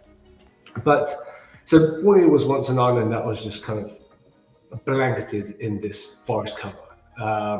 Beautiful lowland forest. But during the 1980s and the 1990s, Borneo went through this drastic transition where a lot of the forests were logged, and a lot of the woods ended up going to kind of industrialized countries such as the United States and Japan and other areas for in terms of garden furniture and building materials. I just see that there's a cat on the slide here. That's a marble cat that we see in Borneo, a very arboreal species that's found in the treetops. I don't know if there's going to be more cats coming up, but yes, and that's a cinder-clouded leopard. Probably the largest out of the 5 cats that you find in Borneo. This cat is a flat-headed cat coming up. This is arguably one of the world's rarest cat species. We really know almost nothing about this cat species. Conservationists, I think some of my colleagues have spoken about this on their talks, that we use a lot of camera traps to collect a lot of data. And for the big cats and many of the small cats, we have hundreds and thousands of images of our target species. But for the flat-headed cat, we have a handful, maybe 10 or 20 or so, maybe up to 50, which means that we're unable to kind of do the scientific analyses to really know more about the species. So this is a very enigmatic species that we know really not much about, but we're going to dig into it a little bit more from our projects. And this is the Bornean bay cat. So this is endemic to the island of Borneo. That means it's only found on the island of Borneo. All the other cats you can find across Southeast Asia. And this cat is arguably even more rarer than the flat-headed cat. We really have not very many detections of the species. We don't know what habitats it lives in and the threats that it faces. So this is really quite a mysterious cat that we hope to shed some more light on.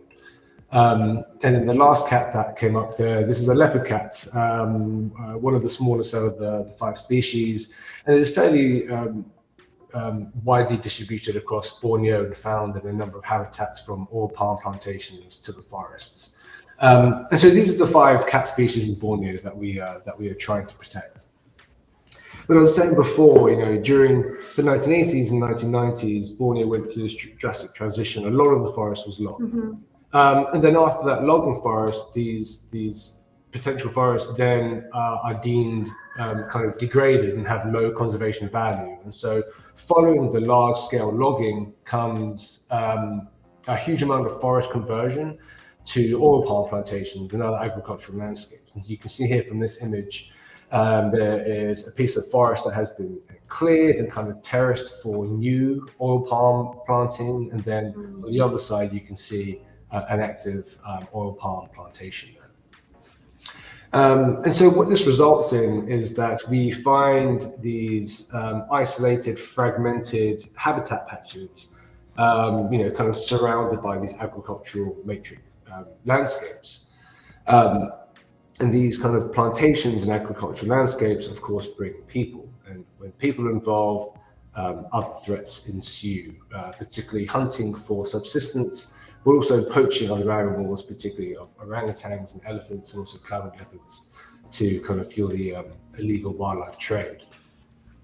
So Borneo is, as I said, a hugely biodiverse area within the world, but it's also one of the most vulnerable biodiversity hotspots across the globe. And so Panthera Malaysia, we have a team there that is now working to address these threats. With the meetings with the local government entities, we decided that the biggest priority there is to establish a site security team, a team that can go out into the forest and conduct patrols and collect information about the threats and map these using sophisticated software systems that Deanna actually mentioned earlier, called SMART. SMART, it stands for a spatial monitoring and reporting tool. And it's a combination of software, training materials, and implementation standards for systematic law enforcement and monitoring patrols. And so SMART is essentially designed to improve anti-poaching efforts and overall law enforcement effectiveness in established conservation areas and management zones. And so our teams are very, very proficient in SMART, and they're out on the ground collecting this information.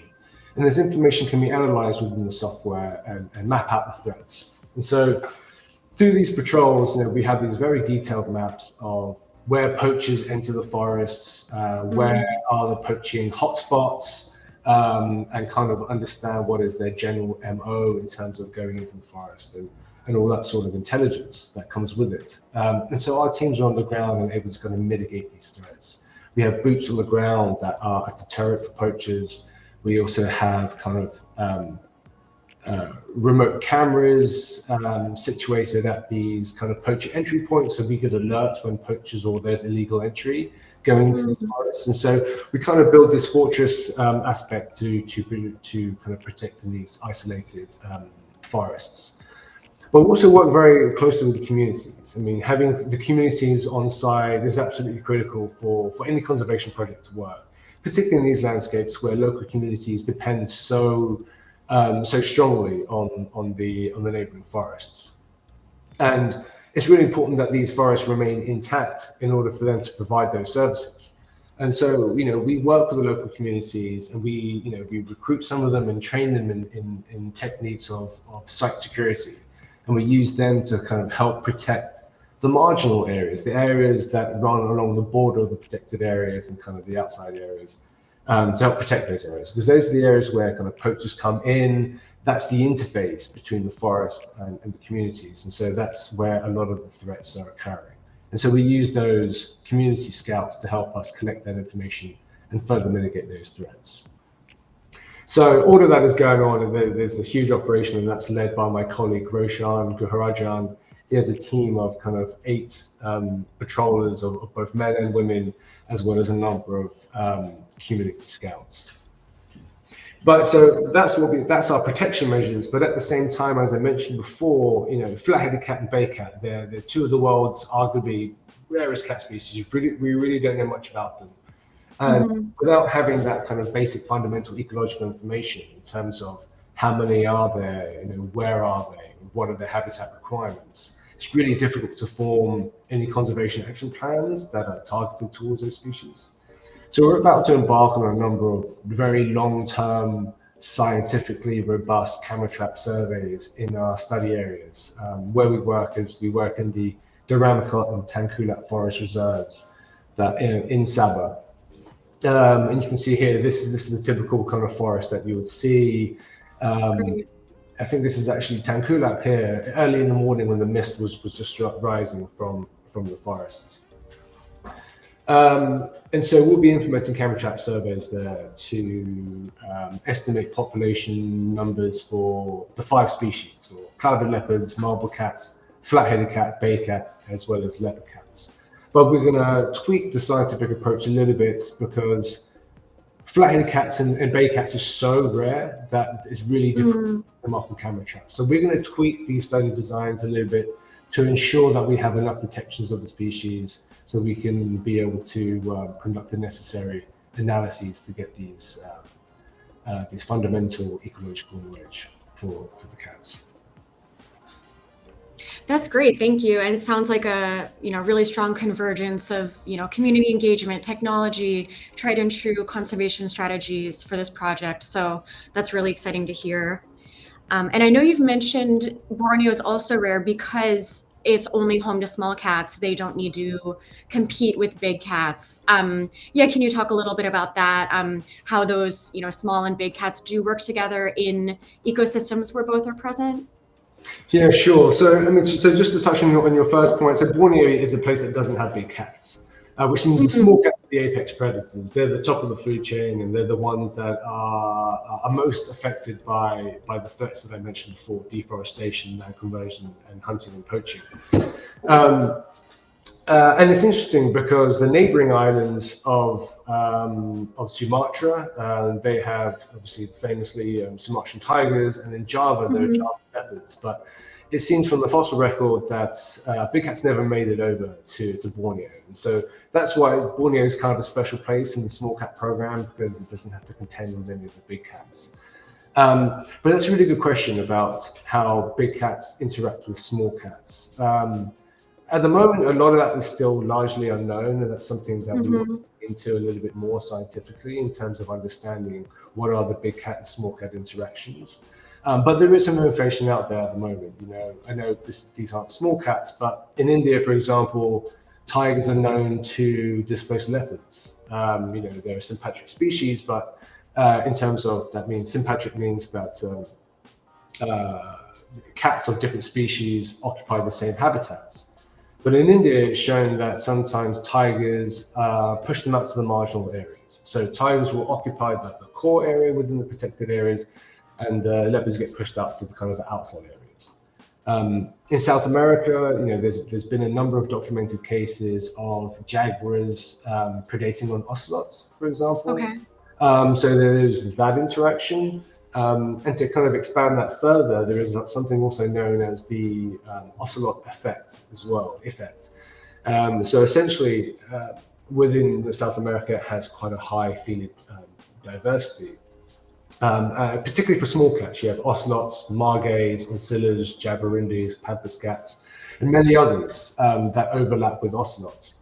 And ocelots tend to be a little bit more dominant to these species, and so ocelots tend to push out these smaller cats to the marginal areas. And this is where some of the conservation challenges happen.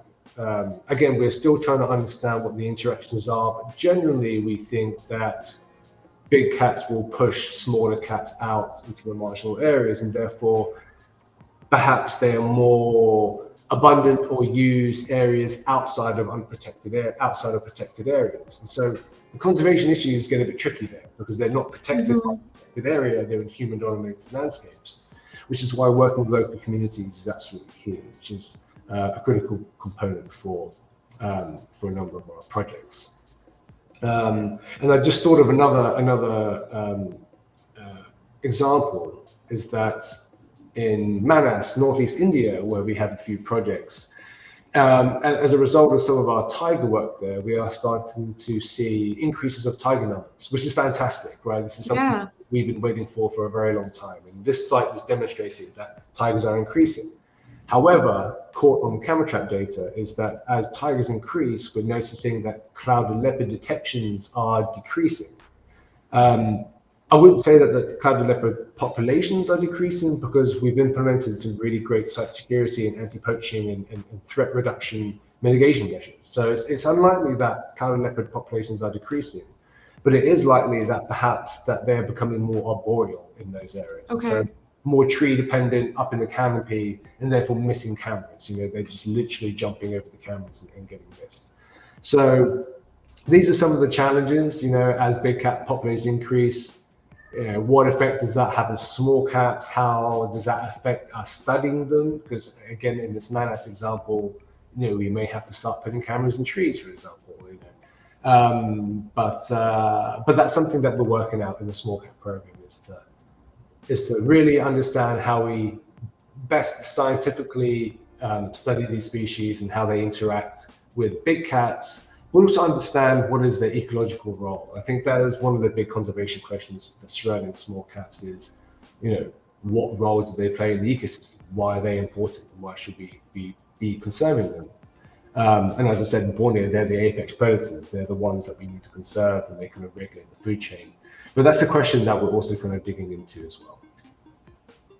That's great, thank you. And yeah, as you mentioned, the program is still relatively new, but it sounds like you and your team are already really making impactful differences on the ground, as well as identifying those big questions that need to be answered. So congratulations.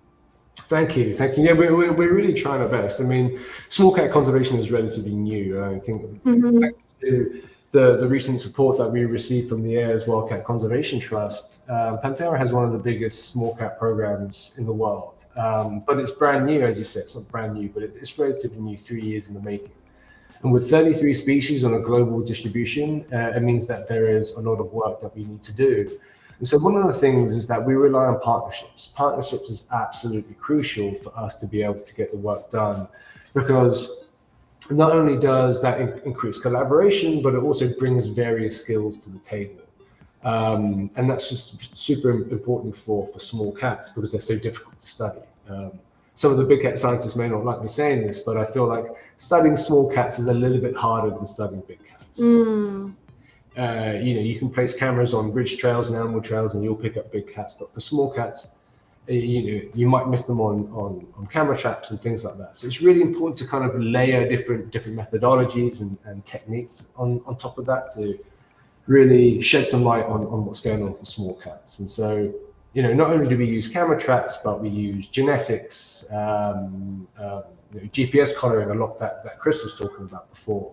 And so we partner with partner organizations that have these. So we have these skills as well, but we also partner with organizations that have these skills to help us kind of better study the cats that we're trying to look after.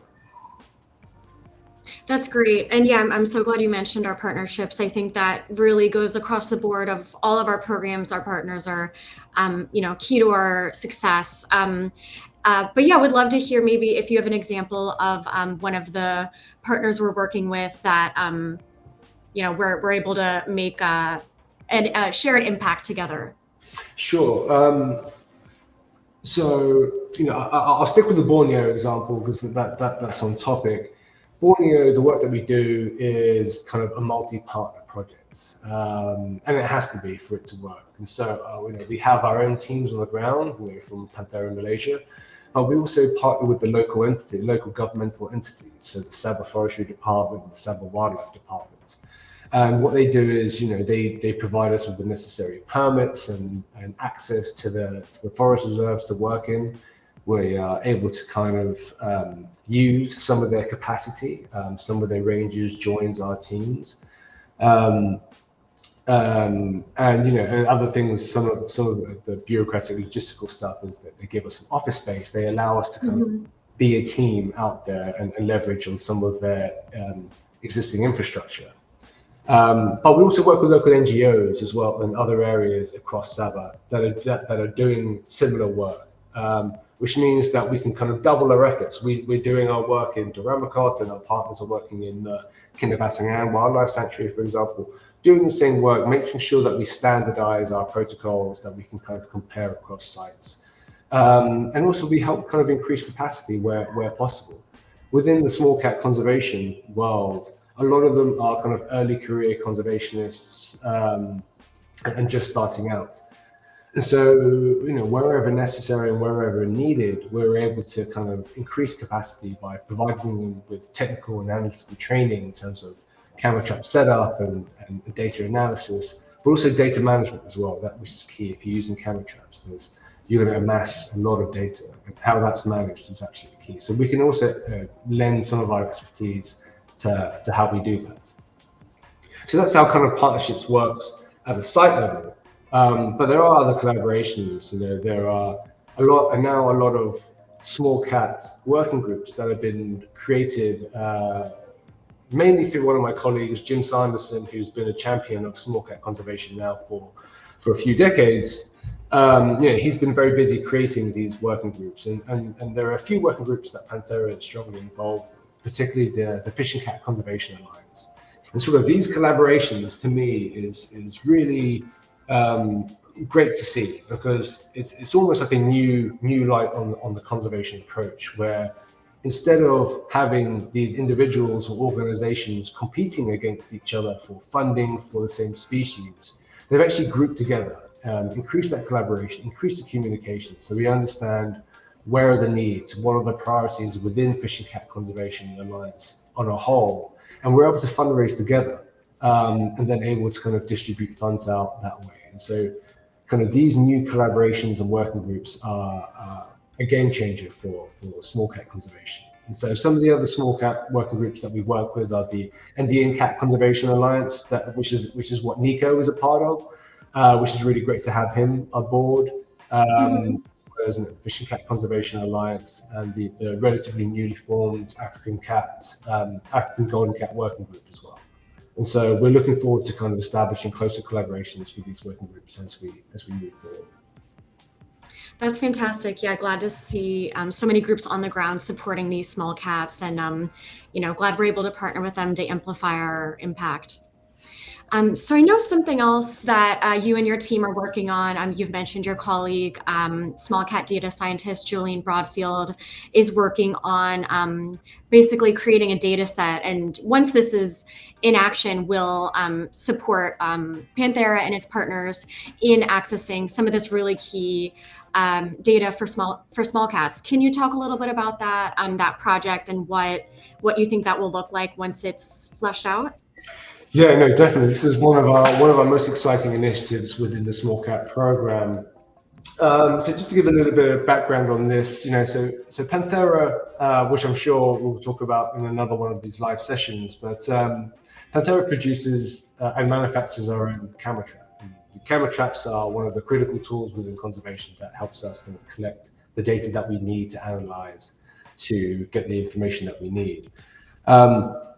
And so we produce these cameras at very low cost in very high numbers, which has enabled us to deploy, I think the figures are something around almost 20,000 camera traps across all of our states and countries. And before the small cat program was officially launched, we were camera trapping big cats since 2005, but collecting small cat data, but nothing was ever done with that.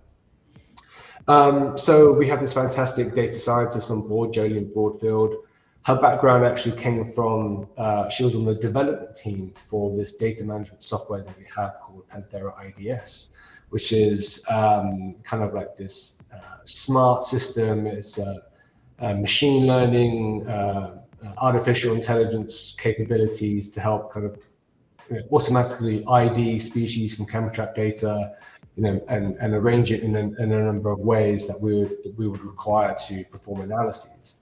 And so this is where we're forming the global small cat database, and she has an in-depth knowledge of how to use that software. So one of our tasks is to mine a lot of that historic data, dating all the way back to 2005, kind of going back into each data set and pulling out the information for small cats, IDing them individually if they have a coat pattern, and then running the population analyses. So she's doing that again, dating back to 2005, and she is getting all our new surveys up into it as well. So she's hugely busy at the moment, but extremely important, because, for example, we had a call recently to talk about her progress, and she was like, I'm working on the ocelot data from Costa Rica. And, you know, just from her work, we now have this kind of long-term data, this longitudinal data for ocelots dating back to 2012. And so that's great, because now we can able to determine population trends of the species and relate that to conservation interventions and see whether or not they're working. So this longitudinal data is really, really important and quite rare for a number of small cat species. And so this is something that we're building upon, which is really fantastic. But the importance of this database, and this is in line with something that Chris said, is that in order to conserve a species, you need to know how many there are, you know, where are they, how are they distributed, what are their habitat requirements, and all this sort of stuff. And we collect this from camera trap data, and this can be uploaded into Panthera IDS. And what this will give us then is a visual map of where the small cats are, how they're distributed, and a lot of this will inform kind of the basics of conservation action plans for the species. Now, I understand there's going to be a lot of kind of sensitive data here in terms of having this on an interactive map where you could hover over Borneo or hover over Patagonia and say, these are where all the Joffrey's cat detections are, and these are where all the cloud leopard detections are. So this is something that we're working out, and it will probably be hosted within perhaps the IUCN Cat Specialist Group, for example, or within Panthera that stood up for discussion. But it's going to be a really exciting map to be able to visually see where all the small cats are, you know, how densely populated there are across certain regions. And that would definitely help us target some conservation priorities for the small cat species. That's great. Yeah, can't wait for that to be officially rolled out, but great to hear, you know, we're already seeing, we can already use that data in the meantime. That's great to hear. Yeah, we can already use that data in the meantime. And the Panthera IDS platform is continuously to be developed as well. It's becoming more and more sophisticated, and particularly with the mapping capabilities and things like that. So yeah, it's really exciting, and hopefully, I say the end product, I mean, it's going to be a live map, but when we get there, I think it would be a game changer for small cat conservation. Fantastic. Yeah, congratulations to you and Jolene, and looking forward to hearing more about that. All right, I feel like we could talk about Borneo the whole day. We actually just got a question from the audience about that. One of our audience members asked, is there a hierarchy between the small cat species of Borneo? Good question. That's a really good question. You know, before I was talking about the ocelot effect, and there is a hierarchy there, with ocelots being on top, and then with kind of the pampas cat and oncillas and margays kind of being subordinate. And that would be really interesting to kind of find out about the cat species in Borneo. But what we are finding out about the cat species in Borneo is that, so there's quite a big difference in size. For Sunda clouded leopard, even though we call them small cats as a whole, the Sunda clouded leopard is a pretty big cat, right? It's a medium-sized cat, up to 50 pounds. You know, it's a fairly decent-sized cat. But what we find is that clouded leopards are, you know, they're arboreal, but they're also very interior forest dependent. They like to be inside, deep inside the forests. Marble cats are very similar to clouded leopards in terms of they like to be up in the trees. They're a little bit smaller. But their habitat is generally kind of very forest-dependent, high-density trees. And then we talk about flat-headed cats. So flat-headed cats, they are very aquatic. They love kind of aquatic habitats, and you'll find them in wetlands and along waterways in these areas, almost exclusively. And then the bay cat is so enigmatic, we really don't know much about it. You know, we think it's a bit of a mountainous species, but we have picked it up on lowland camera traps. And so and then leopard cat is very widely distributed across these areas. It does very well in human-dominated landscape areas where there are a lot of rodents, for example. So oil palm plantations, you see them everywhere because there's high prey there. So with these 5 cats, they all occupy different niches, or they all occupy different habitat niches. And so, there is overlap, but there isn't that much overlap. And because there is quite a big difference in habitat requirements, I don't think there is any hierarchy in terms of kind of dominance and subordinates between the species. But it'll be interesting to kind of find out. At the moment, I would say cinder-clouded leopards are probably at the top, purely because their size, and then we'll work all the way down to kind of the flat-headed cat and the bay cat being at the bottom because they're being so rare.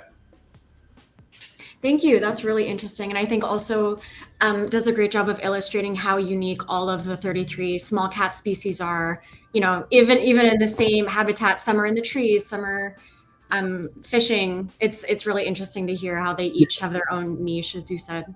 Yeah, and again, this adds to the difficulty of studying them, right? So we have 5 sympatric species of cat, so 5 overlapping species of cat in one area, in one study area, right? That may be kind of 850 kilometers square. It's a big area, but within that, they kind of occupy different niches and habitats, and so to study them generally is very difficult. And so coming back on that, some of the surveys that we're going into, we're going to implement a very broad survey that will pick up all the cats, and they're going to go into specific habitats and implement very, very targeted camera trap surveys for the species, and do a real fine scale study that will hopefully illuminate two of the world's rarest cat species.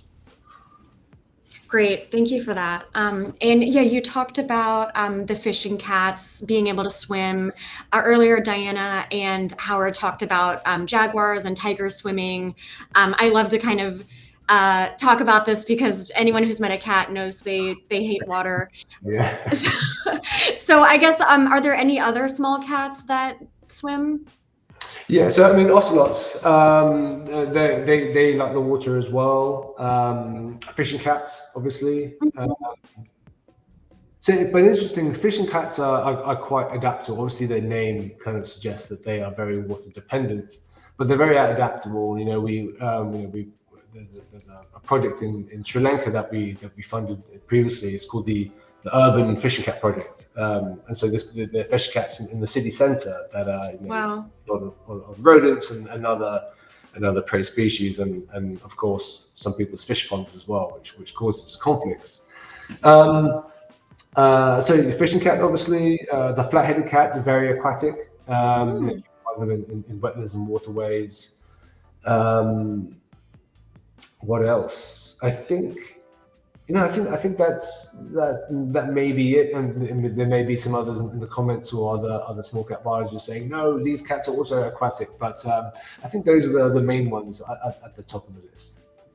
Great, thank you for that. Yeah. All right, and last question: if anyone in the audience loves small cats, wants to help small cats, how can they help small cats and get involved? Oh, well, I mean, obviously the first thing they can do is the support. Like I mentioned, Panthera has a very large small cat program, so any support would be truly grateful and very appreciative. Over the years, small cat conservation has received very little support because they've been largely overshadowed by their larger cousins, the big cats. Only until recently, and now the small cat support is definitely increasing. Again, from the support from our chairman from Panthera, it's definitely gaining traction. But any support for small cat conservation would be obviously greatly appreciated. But also to get more involved, like I said, really not much is known about small cats. So for those in the audience who have been listening today, like I've already spoken about the 5 Bornean wild cats, and it'd be great if next time you go out with your friends and your mates, be like, hey, did you know there are 5 small cats in Borneo? Just spread the word, talk about it, and really just get it out in the ether. That's one of the things that I like to do. People living in New York, people ask me, what do I do? And I say, I'm cat conservation. It's like, what do you do in New York? But then I like to talk to them about it and be like, oh, have you heard of this cat? Have you heard of this cat? And, this is where it lives. This is what you do to study it. So yeah, I mean, I think that's one of the biggest things that you can do for small cat conservation is to just talk. If you learn any facts, spread them on, pass it on. But I think that would be a great way to kind of raise awareness for small cat conservation. And of course, look at our website. We have a lot of information there for small cats if you want to learn anything about the 33 species. That's great. Thank you, Ming. And yeah, also anyone in the audience, if you don't already follow us, our handles at Panthera or at Panthera Cats. We're always posting about the 40 species of wild cats and try to, highlight the 33 species of small cats as much as we can. So thank you again, Ming. Really, really appreciate having you on the show. And now I will hand it back over to Phil. Great. Thanks for having me. Thank you. Thank you, Ming. Thank you, Kelly. Thank you so much. That was very insightful and very informative.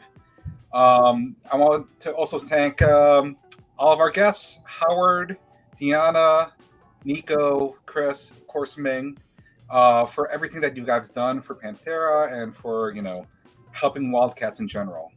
And then lastly, I want to thank all the people who've donated so far to our Wild at Heart campaign. Your donations really have supported our cause. And you've shown a deep, deep passion for wildlife conservation. Remember, there's if you want to, Ross, you want to pull up the website. Just remember, there's still a few days left to donate, and if you really want to show your love for wildcats and wildlife conservation, just remember to donate by Earth Day. As Kelly had mentioned, you could follow us on social. We're on Instagram, we're on Facebook, we're on LinkedIn, we're on YouTube, and now we're even on TikTok. Again, all under the handle Panthera Cats. So this pretty much ends our live stream. A recording of this live stream will be available later sometime today. And if you want to catch up on our news or some stories or any updates on wildcats, be sure to follow panthera.org/blog. Yep. And that's about it. Thank you guys. Thank you guys for joining. Thank you guys for watching. We'll talk to you soon, and welcome back, PantheraTV. Take care. Enjoy the rest of your day. Thanks, everyone.